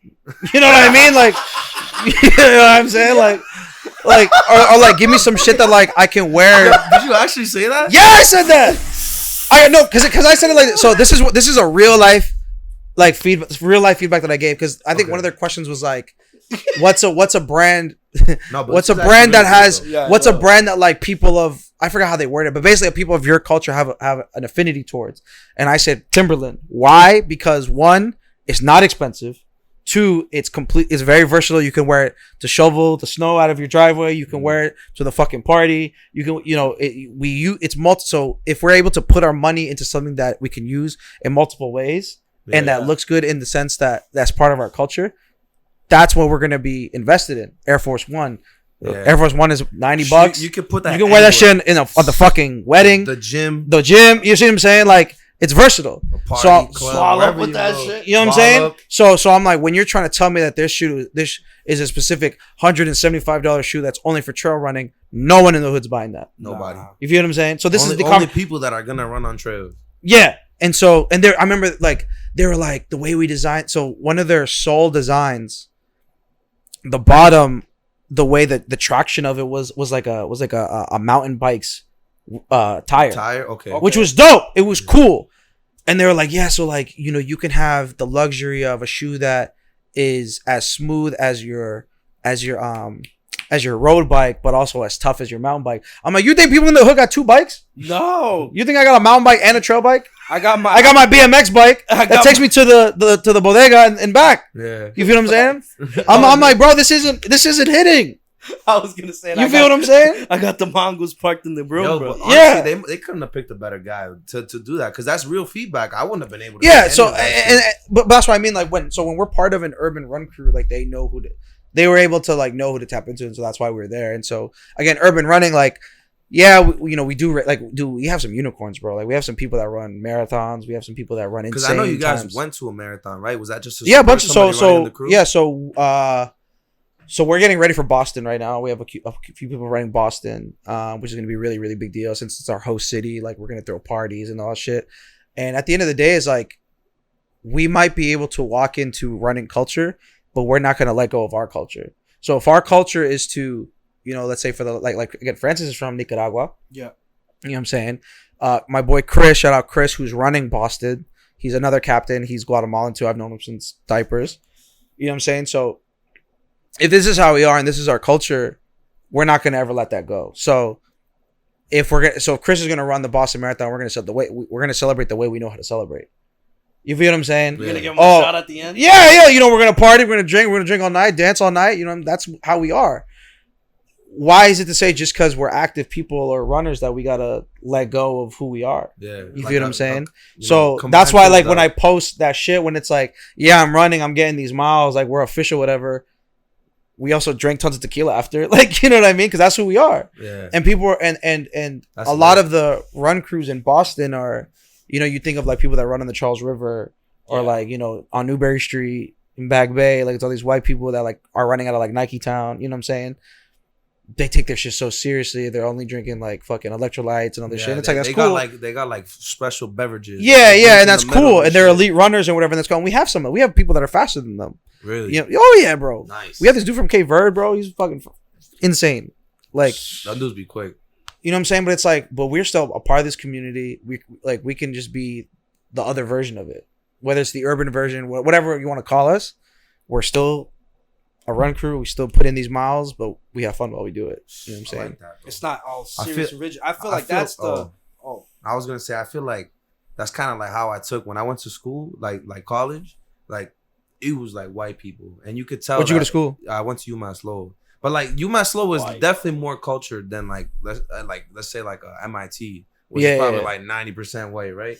But still, like, it was still a culture shock because where I come from is straight Hispanics, like 90% Hispanics. Chelsea, Mass, bro. Yeah. We were in school, just to like put in perspective, the minority was white. There was one white girl in our class. One white girl, one or two white people, bro. It wasn't like, you know what I mean. We were like, yo, you know what I mean? Yeah, talking Spanish, whatever, right? Yeah. So when I got to college, I could tell the culture was different, and if I had friends, they were all white, and I was trying not to conform to them, but I was like in college, you know, trying to be a college kid, but still be myself. Like, you know how you say you want to keep the culture while you run.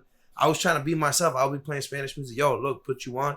They'd be like, but it's the same beat. It goes, dun, dun, dun, dun, dun, dun, dun. Oh, yeah, it's fucking reggaeton. That's what it is. Shut the fuck up and listen. But like, yo, like, you know, I try to keep the culture, and I like that you guys do that because that's how, you know, I feel like, let's say shit could get lost, bro. Honestly, we haven't talked about society in a long time on the pod, but we used to talk about it like every episode. Like legit, like I would always say that if you get in a room where you can show somebody like a white person or like somebody that doesn't understand your culture, what your culture's about, I feel like you gotta do it because that, like, let's say those people that you did that Reebok deal for, they probably learned a shit ton about our culture just from you being able to not be afraid to be yourself, right? And that's just lit because then in the future, they're going to be like, yo, to their kids, like, yo, this is the culture of these people. You don't got to be afraid. They're just like you. They're just a little bit different. Well, I mean, they're going to apply it. Like, and the big thing is, the thing that would solve a lot of our issues is just representation. Yeah. You see what I'm saying? And understanding, too. Because, like, I feel like sometimes, like, there's a line. Obviously, there's a divide between us. Between, like, let's say just straight up color, right? There's a divide between us. But in reality, we're a lot alike. And we got to be able to blur those lines to be able to, you know, be together as a people. Yeah, that's the Damien Cruz United the Boundaries. United Boundaries. Yeah. Shout out Damien. Yeah, super cool. Shout out man. Damien, bro. United Boundaries. That's legit what his message is all about. But that's the thing. Like we've, you know, us living in Greater Boston or Massachusetts, whatever we want to call it. Like the way that the societal structure is, where we live is a lot of it is us being able to quote unquote make it to these spaces, right? Where are we all first gen here? Yeah. So first gen, we make it to these spaces, right? That we may or may not belong or should have been or are lucky to, whatever the case. We worked hard to get there, right? Now we got to adjust to them because we made it. Damn, we already went through this whole process of making it. God damn, man. You know what I'm saying? Now I can't even be myself. Yeah. I went through that. He went through that. That's like the code switch. So like, I mean, I went to Holy Cross. You know what I mean? It was a very similar thing. It was 97% white or whatever. You know what I mean? So now it's, okay, now I'm here. But am I representing what I'm supposed to be representing, or am I just blending in? Yeah, right? I felt like I was. That shit is so wild. I worked at a bank. I worked at an investment bank, and as this dude, that time in my life, I worked my ass off to get there. Then when I got there, it was like dope and shit. You know, in the beginning, the aesthetics were getting me. Like I was in a suit and shit. Yeah. I was fucking. My hair was all combed over, gel and shit. The stuff was getting to me. I'm walking with the white people, like, hey man, I'm on the train too. Like, you know? I had a similar experience to that too. But then, like, as time went on, my fucking I felt like I was losing myself mentally. Yeah. Because I started talking, hey man, what's going on? You know what I'm saying? Like I wasn't like my speech started changing.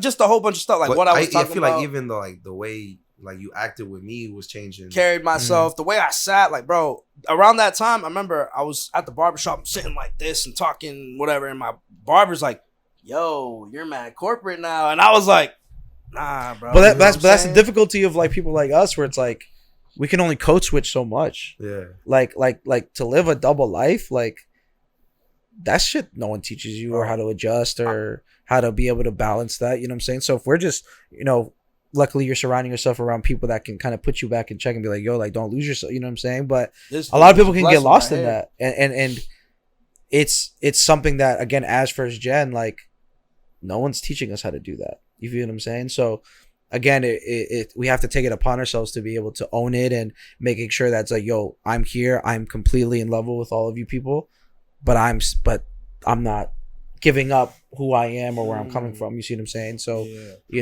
I make sure to like let people know like I'm still 100% Latino. You know what I mean? Like we're in the same place. Like I am no less than you. You know what I'm saying? Like I have tattoos, I have earrings, but like that's just because that's how we do it. You know what I mean?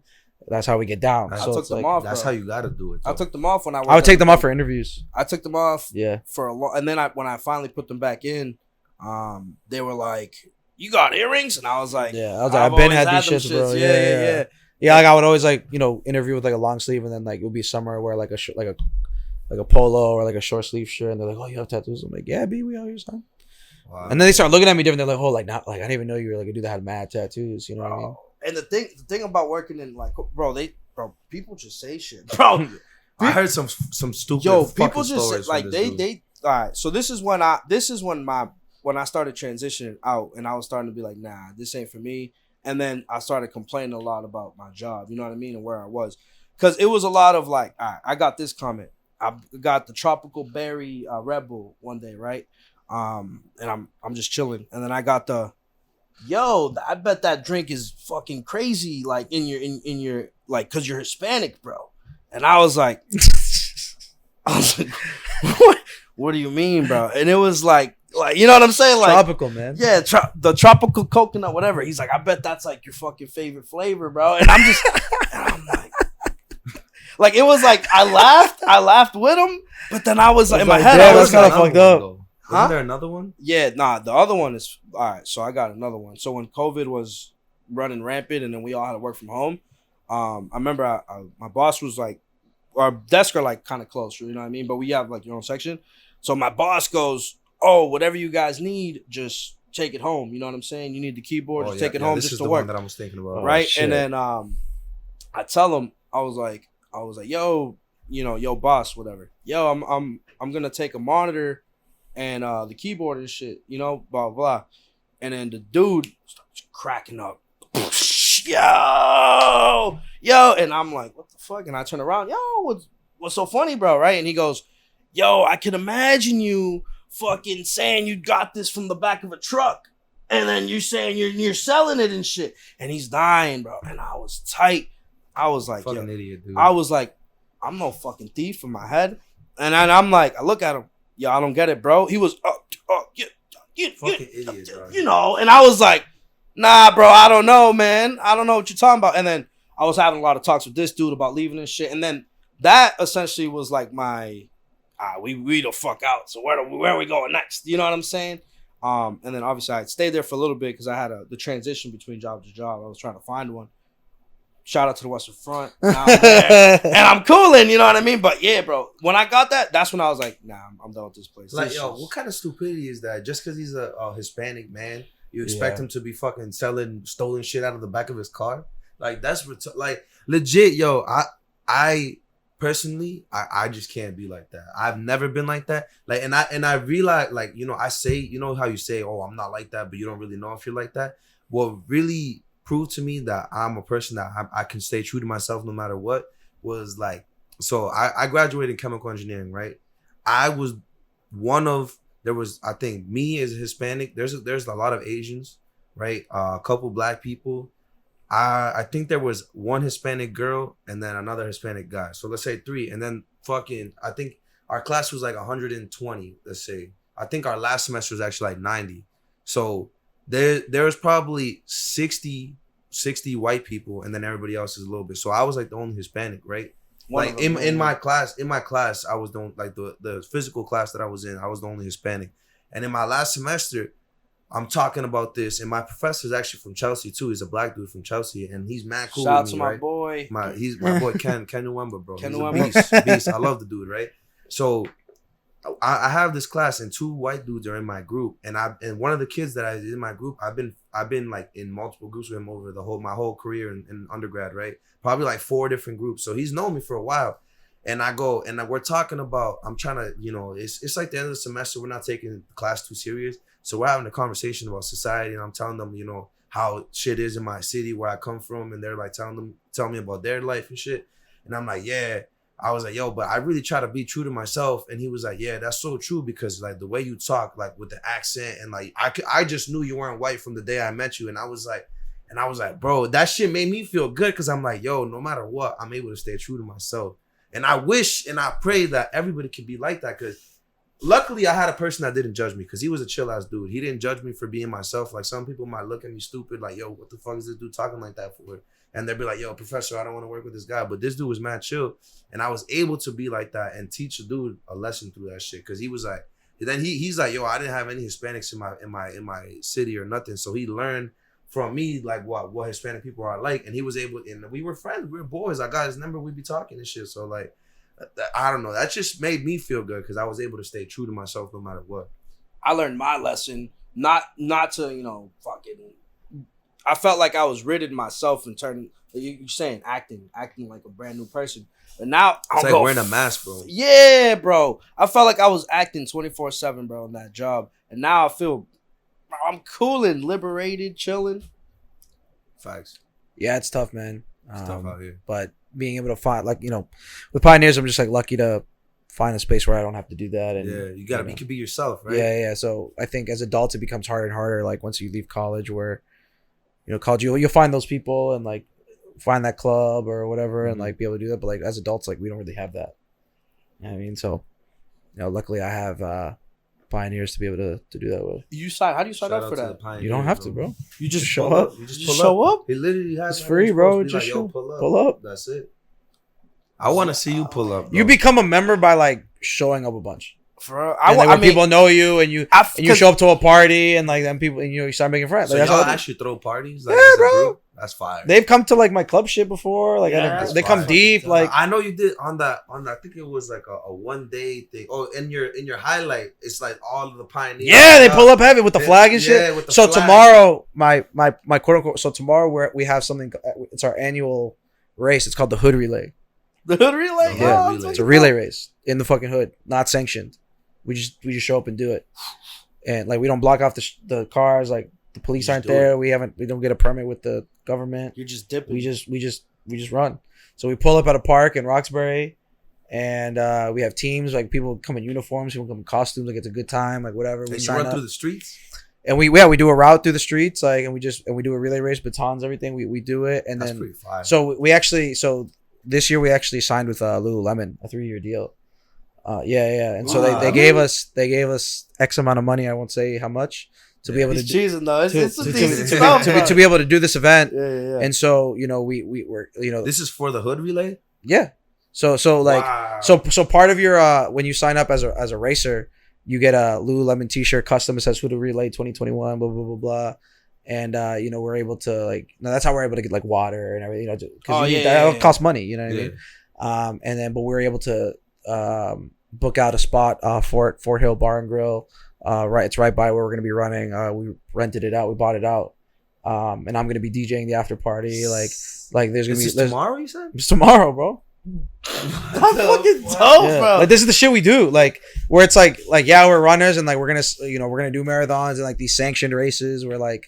But we're always like the only color people in those sanctions. So we're like, yo, fuck it, we're just gonna make our own races. And so we just started like doing that. Like we started the Hood Relay I think 3 years ago, and like we didn't have the sponsor. It was hood as fuck. Like we had like no structure, but we just pulled up and just like raced each other. Like guys, relay. So it's teams of 4. Okay, it has to be co-ed. Like it's 4? So we have this year we have like 20 teams. I think 20 teams of 4. 80 people. 80 people. That's just the runners. Then we have like And then 15 to people 20 give volunteers to like help out with water, check in, and then people want to watch. So like there's like What time is it at? it's at 7 PM. Yeah, we run at night, bro. It's lit. Yeah, I know it's a night. Yeah, we and then parties at 9. If you want to just pull up, you can just pull up. I might pull up because I don't remember if I have something to do, but I would like to pull up. I get out at 5. Bro. If you wanna, so you have to think is you have to get a ticket to the after party if you want to go to the after party. Just let me know. Okay. Pull up, bro. Like if you just want to experience it, like just like see how it, bro. It's like a do you good have like, to be nasty at running though, bro. I look at me. Oh, But you're a runner, though. You're running. Like your body gets used to shit. Yeah, obviously. I can't run a mile. No, I can run a mile. no. but it'll be So all the difficult. teams like you have to like buy a ticket, but create a team. Like y'all should just pull up just to experience it, just to see it. But like I'm 250 pounds. Like I'm not supposed to be a runner. I'm 252. You see what I'm saying? Like 222. No, I'm 222. Like, so like. You know, like anyone can run, bro. And I'm not that fat. Like I'm not a fat. I can't be fast. Look how big I am. I can't be fast. That's not true. But I've seen some dudes dip. I've seen But some dudes. I've seen some dudes dip. But can I? What but was the running back on the Panthers like? Oh, that's different. Those are literally I was genetic gonna say, freaks. Derek Those are Kelly, genetic freaks, and he like was like 300 pounds. yeah, but they also flying. but they also squat 500 pounds, and like, you know what I mean? Like They are genetic. But I'm freaks, just saying, so. it's not. It's No, possible. yeah. It's but possible. no, but I could probably beat them in a 5-mile race. They can only run 100 yards. That's probably true. You know, they can kill a 40. You know what I mean? But distance, like they're meant That's for difficult. explosiveness, Distance, and you know what I mean. Distance is endurance is different. I'll legit be like this. I'll be 3 minutes in. I'm running. I'm like, this shit's easy money. Mental Fucking game, 5 bro. minutes in. I'm like, Yeah, That's facts. but rented out the spot. I'm DJing it. Open bar for the first hour. You know, Wow. buffet. Like that shit's lit. that's though. what I mean, bro. Like we That make shit shit is fun. lit. We make shit cool. That, man. I want to Like, run with y'all. That's what I'm man. saying. Free? This is free. So I mean, so the whole like to be a pint like to so we have weekly runs Okay. Monday and Wednesdays, and that shit's free. Just come. It's at Just night, come and right? run. 6:30 p.m. But when we do these events, you know, we put so much money into it. Like we got a chart, like to be able to like break even or whatever and to be able to sustain all this stuff. Like as a captain, as one of the organizers, like I don't get paid to do this. Like I love it. You know, I love the community, whatever. So like you know, so Hood Relays annual. It's always like around this time, like around Labor Day. You know, we have a holiday hustle run, which is like during the winter time, like during Christmas season, where we do. It's like it was a 5K last year, and it's like running in the fucking dead of winter, like Mad whatever, cold. mad cold. Like, you know, we have different, you know, if people run marathons throughout the year, like we come in. So like, I remember we went to Chicago because we had like 18 runners. So we just pulled up deep In Chicago? Chicago, bro. We pulled up mad deep. Chicago's Like, dope. so again, like this is things that you like wouldn't necessarily know if like you're not in the running community, but there's like, there's cheer zones usually at around mile 21 because mile 21 is usually when people hit the wall. So full marathons are 26 miles. Yeah, 26. Usually, right? yeah, 26.2. So usually at around mile 20, 21 is when people are like, my Fuck legs are this. shot. Mentally, Yeah. I'm done. Like, oh, so you're fucking. and so that we're shit's there, dope. bro. We got speakers. We got like the confetti cannons. We're lit. We got posters, and because marathons start at like 8. Like, so we're there from like all day. So we're like people in cheer zone drinking. We got food. We're you're playing. lit. We're playing. Yeah. Like we're lit. So by the time we see a runner, we're let's fucking go. We got photographers. Like we turn that shit. Like yo. Like I remember I was at Cheer Zone. I was at Cheer Zone New York 2018. That was Francis ran that marathon. That's the one that I think I Okay. see. Yeah, New and York, like so the this is New York 2018. marathon. Like Mo Bamba was the big record in New York. Like we're playing Mo Bamba 80 times in one day. Like we're going crazy. That's that, bro. Yeah, We almost yeah. broke a crib going to fucking a cabin party with that song. in New Hampshire, right? Yeah. Yeah, yo, we were like, Bro, we get lit. jumping Yeah, in like, the we floor, just dead ass turn like up. Dead like ass, this. bro. It dropped like 3 Like inches, that, bro. and then We were everyone all was like, yeah. everyone was like, "Don't jump in that section," and then they kept jumping in the other crib. Bro, that shit was nuts. Yeah, bro. Oh, So we get lit, you know what I mean? And like, and then people are like, other people in the running community that aren't used to it are just like, well, who are those people? You know, those are the that They're urban having running, fun. bro. Those are the people I want to be. Yeah, so like, you know, we've kind of just grown into this crazy group of people, like, because you know you get in where you fit in, you know what I'm saying? So like, yo, pull up, bro, pull up tomorrow, Pioneer. hit me up. Wow, that's fire. You down? To run? No, not You don't run. have because the teams are about. If you could come up with a team of 4 tomorrow, you could probably run it. I'm not the fucking runner. How long is But if the you want to relay? just, How long is the bro, relay? each leg is like like a half mile. It's a very quick Oh, race. that's not bad. It's a very quick race. I could fucking be out, Bro, bro. fuck it. Half I don't know if you could be out, but you could be there. Honestly, just pull up just to like meet people, see Francis, and just like see how the energy is. Nah, give me a half mile. I think I could do it. A fucking mile. But Hood Relay is like probably one of the most like lit. So you say it's co-ed, two guys, 2 girls? Yeah. No, it's just like it's just got to be one person of the other gender. At least. All right. So it can be. So my team is 3 dudes, 1 girl. Yeah.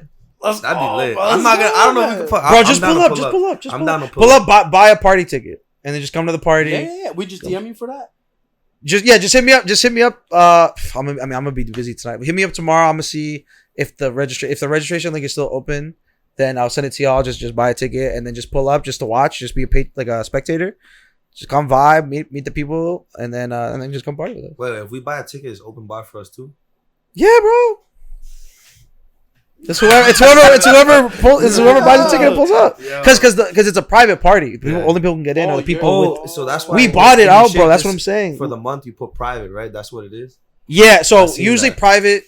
So when I put my monthly lineup and it's private, it's gonna be something that you can't just come. So it'll be a wedding. It'll be a Pioneers party. It'll be, you know what I'm saying? Like, so that's like I put it there so people, because like people be like, yo, where the fuck you at this Friday? And I'm like, oh, I'm at a private event. Oh, and then they know, okay, I can't pull up then. You know what I mean? Yeah. So that's crazy. Yeah, pull up, bro. I'm fucking down. You down? I'm down. I'm down. Get out of work, bro. Take a quick shower and be the fuck out. I can't remember if I have something to do tomorrow, but I'm just let me know. But then if the I'm down if I have no plans. I'm pretty sure the registration link should be open till 7. I'm pretty sure, so I'll send it to y'all. Just buy a spectator like after party ticket because it's cheaper than to run the race, obviously.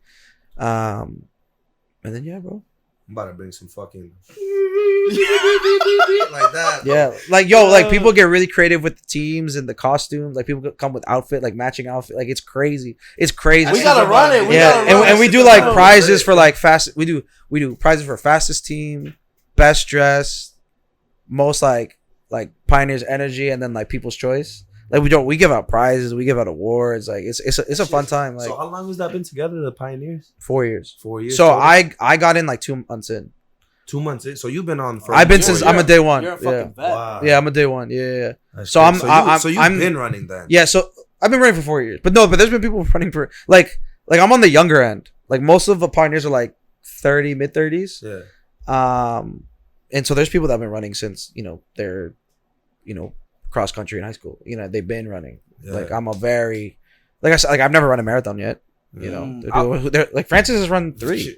How many people can say they run a marathon? Though? That's tough. When you're in the running community and you don't have a ran a marathon, they're like, get your numbers up, buddy. No, literally, yeah. So like I tell like people like because that's the thing. Like most captains or most captains for a running crew, it's usually like the fastest or the most accomplished runners. Us is like not the opposite, but it's like we're just the people that like do our jobs the best. Like I do a lot of like the social media event stuff, like whatever. Francis is a photographer. She's a vet. Brock and Elise, they're 2 other captains that are very fast, very accomplished runners, very strong runners. Chris, who like I mentioned before, who's running Boston's his first marathon. Like he was a dude just like y'all. Like he's Guatemala. You know what I'm saying? Like he looks just like us, and he was like, I'll never run whatever. Now he's running better on Boston. It's you make running sound lit, bro. When I be running, it can be. It's like mad, like because you run alone. Yeah, I'm running alone. I'm running with people. I'm running with people that are like so. Some people like I don't really talk when I run, but like just having someone that's ahead of you and behind you is enough to be like, okay, I'm not letting that person pass me, and I'm trying to pass that person. Or at least keep up with them. That alone is gonna keep you running, maybe make you run a little faster. And then if you're like, oh shit, I did this, okay, like, like one is like if you're pulling up every Monday and Wednesday, you're doing 2 runs a week. That's great. That's a great way to start, right? I couldn't pull up though, not right now. My class is literally end at 6:15. Yeah, I mean, like it is what it is. Like 7, you know what I mean? Like that doesn't mean you shouldn't get started running on your own. I mean, I try to run. It's just difficult for sure. It's definitely a mental game.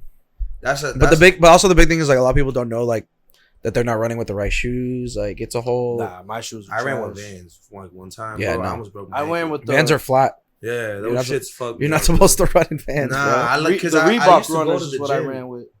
Yeah, I mean, it all depends on like your stride. It depends on your body type. Like it depends on a lot of things. So once you figure that out and figure out your right shoes where they don't hurt you and they feel good and they can support you, like then you're like, okay, now you can really do it. You know what I'm saying? Like I used like when I first joined, like I was running in like what was it? I was running in what do they call it? There's Nike joints. Nah, I'm joking. Harachis? Nah, it was Roshis? Forerunners? Nah, they're runners, but like you're not supposed to run distance in them. Free runs? Free runs? I'll figure it out. But like I was running these Nike joints and like they were like, bro, like, and like I was getting mad pain. I'm like, yeah, it's your shoes, dude. And like now I figured out like the shoes that I run in. Like I run in shoes that you probably never heard of. What is it called? Hoka's. Hoka? Is that a brand? Yeah, it's like a really, really big running brand. Okay, yeah. That's what I mean. They don't make cool shoes. They make running shoes. That's what they make, running shoes. You feel what I'm saying? So I kind of gave up on like, okay, let me stop being fly. Yeah. With the shoes? Like, yeah, and like let me just get shit that like can actually like support me. Not right now. You got 5 shoes right now. That's once you start like figuring like I'm like okay, like I'll be fly when I'm not running, but when I'm running, I need to make sure I can just fucking run. I've always used like the Reebok fucking runners or whatever. You know what I'm saying? The classic Reebok. Whatever works for you, bro. But that's the big thing. Like if you're running and you're like, yo, like my legs or my feet are hurting, I would say 8 times out of 10, it's not because your body can't handle running. It's your shoes. And you'd be surprised, like if you get when you finally find that right pair of shoes, you're like, wow, I can run way farther than I thought I could. Dude said Vans, bro. You fucking nuts. I was like, not only were they Vans, they were Vans I had for like 3 years. So they were like, yeah. It was basically like running barefoot, bro. Could do it. Stupid, bro. Stupid. I got a quick question, right? So I feel like you got some crazy gears in your head or something, bro. Like the way that you've been talking this whole time, like, talking about, from the start, right? You were talking about being the music director, how to find the good people, right? And then you were talking about the intricacy of fucking your transitions and the way you choose music and everything. And then now you're like, oh, I'm also a captain of the Pioneers and fucking doing all this. Like, yo, what the fuck is driving you in your head, bro? Like, what gears are going in your head that make you the way you are? Oh, and we haven't even got to that, bro. And you got the podcast that you do. Yeah. It's a weekly thing on Tuesdays. You guys drop every week. Listen to, but I know the DJ. Great podcast, yo.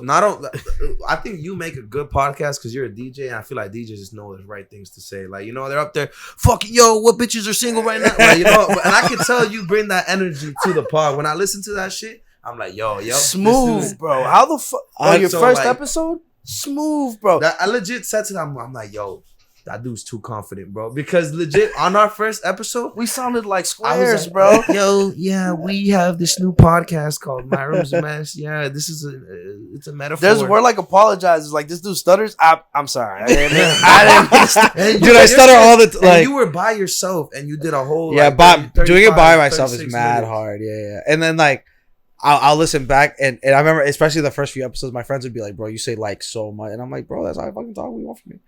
I didn't even notice. I really thought it was smooth. It was smooth. Like, because I'm listening to you in my shoes as how I was in the first episode. I'm expecting some nervousness and this and that. I didn't get it at all. So I was legit like, yo, this is a 10 out of 10 first. Oh, word. Right. Thank you, bro. And I was hoping you were gonna be like, nah, bro, it took me like 6 times, but this man's like, nah. Nah.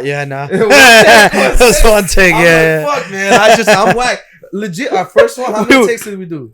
We took like 5, bro. Like 4 or 5. There was one episode where I kept fucking up and I just left it in. I forgot which episode it was. I want to send it to you guys, but like everyone was like, you should by yourself. No, was it? Maybe. I feel like I had a guess. You were by yourself. I don't know, but there was one where like I kept having to start over. I know you like you started all over on the Laura Suarez one. You in the beginning, is that the one? And you were like, "Fuck it, we on it," and then you just kept. Yeah, going. I think that might have been like, the one. 3, 2, 1, and then you kept going. That might have been the one. But like I like left it because I was like, people need to hear that like I do mess up. Yeah, and you know what I mean, and like, and I just added like sound effects to make it funny and shit. Like, but yeah, man, like I don't know, like I've always been comfortable around people, and like I've always been a really good public speaker since like high school. Like, you know what I mean? Yeah. Like I was president of my class. Like I was very used to being. So you just been a beast since day one. I think there's something. I think charisma will get you really far just because people trust you and people will they'll just listen to you. Like, I think a big part of life is just like having the ability of people believing in you and believing what you say. And if you have that, you can go so far. Yeah. You can sell water to a fish. You know what I mean? Like, it's so when you have that, and honestly, like, I don't want to sound like a cocky or anything, but I know I have that. Yeah. I know that I am charismatic. We know you have that. yeah. And sure. So like when if it's like, okay, 3, 2, 1, go. Here's the microphone. Like I can find comfort in it. You know what I'm saying? Wow. And but it also comes with a lot of prep. Like with DJing, like whatever. I know because I prep so much. Like I over prep. You know what I'm saying? Like with weddings, I prep like it takes me like 3 weeks to prep. You know what I mean? But then I walk in and I don't worry about anything. You see what I'm saying? He pulls out the lotion. He needs to make sure he's smooth and he's on his own way. I thought that was you know a company secret, bro. Whoa. They don't know the secret, bro. I just pulled it out right when he was selling his shit. No, I went like... He knows what you were talking about. But, you know, I think that's all, like... I just didn't want to... That's, like, the big root of it. And then, you know, if you're prepared, you're never nervous. What do you got to be nervous about if you're prepared? So I take preparation pretty seriously. I'm very punctual. Like I'm for never sure. late. Yo, honestly, you're the only guest that's ever been on time. Yeah, I'm never late. Legit, only guest. If I'm late, early. Yeah. If I'm late, like you should be like concerned. Like shit, something happened. You feel what I'm saying? Yeah. I'm the same way. I like to be punctual too. Yeah. Like that's just kind of the way I am. Like I'm kind of right on time. No, right on time is 10 minutes late. Nah. Like, you know, 10 minutes is like not bad. I'm supposed to be on my job at 9. Pull up 9:03, 9:01. You know what I'm saying? That's not on time, bro. Like, that's like right there. I mean, it's just I think I've just always been like that. So when you kind of apply that to everything, you just kind of you get good work. I don't know. Is that like the way you were raised or something, bro? I don't know, man. Because like I have a twin, and all right, I didn't know that. Yes, so I have a twin sister. Okay, and like we're very different, very very different people. You know what I'm saying? Like, and that's why I don't believe in like zodiac. Because like people be like, oh, you're such a Sagittarius, and I'm like, okay, cool, then like explain my sister, because she's not like me at all. So that's a good point. You feel what I'm saying? So that's why I have such a, and then people are like, oh no, but it's the moon, and I'm like, okay, that might be the case, but you be talking as if it's not because of the moon, and you know what I'm saying? Like you be like, it's indefinite. Vic is a whatever. You know what I mean? Like when it's like, okay, you're generalizing it to the whole month or whatever the fuck. When if I bring up my sister, you start bringing up the fucking stars and the plants and the fucking fish. You know what I mean? Like, so it's like, so I'm like, you're mad inconsistent. So that's why I don't believe in it. You know what I mean? Like, I might be such a Sagittarius, but my sister isn't. Yeah. So I think that shit, I don't know. I think you dictate your own self. You know what I'm saying? I don't think characteristics of when I was born and all that shit. I don't either. Dictate how the fuck I act, bro. You know what I'm saying? Like, it might dictate like certain aspects of your personality, but I don't think it dictates your whole personality. Like I don't think you can get a bunch of Sagittariuses in a room and have them all just like, be coolin'. And like if you ask like a bunch of like okay, you know how like you ever seen those like YouTube videos where like they put a line down the room and they do like a yes or no question and you just kind of put yourself whatever. Yeah. I think if you got a room of Sagittariuses and did that, you would still see tons of variance in terms of their answers. Even you know what I'm saying? Like it's not gonna be like, oh, you're Sagittarius, so you definitely think this way. Or you definitely react this way. It makes no fucking sense. So like when I meet imagine they did that and everybody goes to the same place. That'd be crazy. I'm sure there's probably a video out there. You know what I mean? Everyone does the same thing, like bro. Like, but anyway, that's why I don't believe in it because I have a twin. And we're very very different. But I don't know why I brought her up. I forgot why I brought her up. I was asking you like, do you think? How we were raised? So we were raised the same way. Granted, she was a woman. I'm a guy, so like that. Inevitably have some differences, you know what I'm saying? Household, bro. Yeah. So that inevitably has differences. In a Latin household. But you know, we came up the same time, generally the same way, same schools. You know what I'm saying? So it's just in you then. Well, I definitely like my mom is very much like that. My mom's a go getter, like you know what I'm saying, and then my dad's like the more reserved one. So I think that's where we kind of cross. Makes sense. Yeah. So I think I owe a lot of personality to my mom. Fire. Yeah. Shout out to it. Shout out to moms. You know. Shout out to Mama Snax for real. But yeah, man. Yeah. I think this is a good place to end, bro. Yo. I appreciate you guys having me, man. Man. Yo, one of my favorite episodes I've had in a while, bro. Appreciate it. Yo, it's been a great time. This dude has been wanting you on the show for a minute. I'm telling you, I even what was the day? I think sometime earlier this week, I was like, yo, I'm fucking amped for this episode. Cause I legit was like looking through your shit, seeing your personality through what you post. and like how you act in your videos and stuff like that. It just made me see, you know, that you're a different person. Like, you know, you're not just like average person that's like, you know, they follow the crowd and shit like that. You can definitely see that you come from yourself and you're a strong person. And then hearing the shit that you were saying too on top of that just makes me feel like, you know, I was right. I feel like sometimes I see good character like easily, and I could tell just from the start that you were gonna be a beast. That's very, very nice. I mean, I'm not trying to gas you up. No, for sure. It's just that's I feel like what you said there is like a better compliment that I could than anyone just like saying that like I don't know if I'm a little speechless. Like that was very, very nice of you. Like that was very, very nice, and I appreciate that. You know, I work hard, take everything I do very, very seriously. So that's very nice of you to say. That shit was crazy. No bullshit. This is one of like, bro. I usually have like, so I usually have notes, bro. I put the fucking phone down, bro. Look, I still have mad questions I didn't bring up. Like we didn't talk about you DJing Jason Tatum, Jaylen Brown dancing to your shit. That was. I wanted to talk about fake DJs on TikTok and shit like that. There was. If you want to talk about it, we could do it, but I'm just trying to. Yeah, I'm just starting getting close to like I gotta start moving the show. No, I mean, we'll do episode 2, part 2, bro, for sure, man. I'm telling you, man. Yo, you sending it off or what? Yeah. All right, yo, ladies and gentlemen, from the messy room and Snax, it's time for the messy moment. All right, off air technically. All right, so this is where we would talk. Bro, that shit was fire. First off, that shit was for real. Thank you. That shit was fucking fire, bro. Fire. I'm telling you, like I'll usually look at a question and I'll be listening. I'll be like, all right, it's time. You know what I'm saying? I was doing that in the beginning, and I was like, I was just chilling, bro. That shit was a dope ass looked at my notes one time. I looked at it a couple of times. There was definitely some fire ass questions. Like, bro, the grunge question. I never brought that up. I'm telling you, there's a fucking expiration date for DJs? I'm trying to figure that out too. I ask DJs that, like older DJs, that all the time.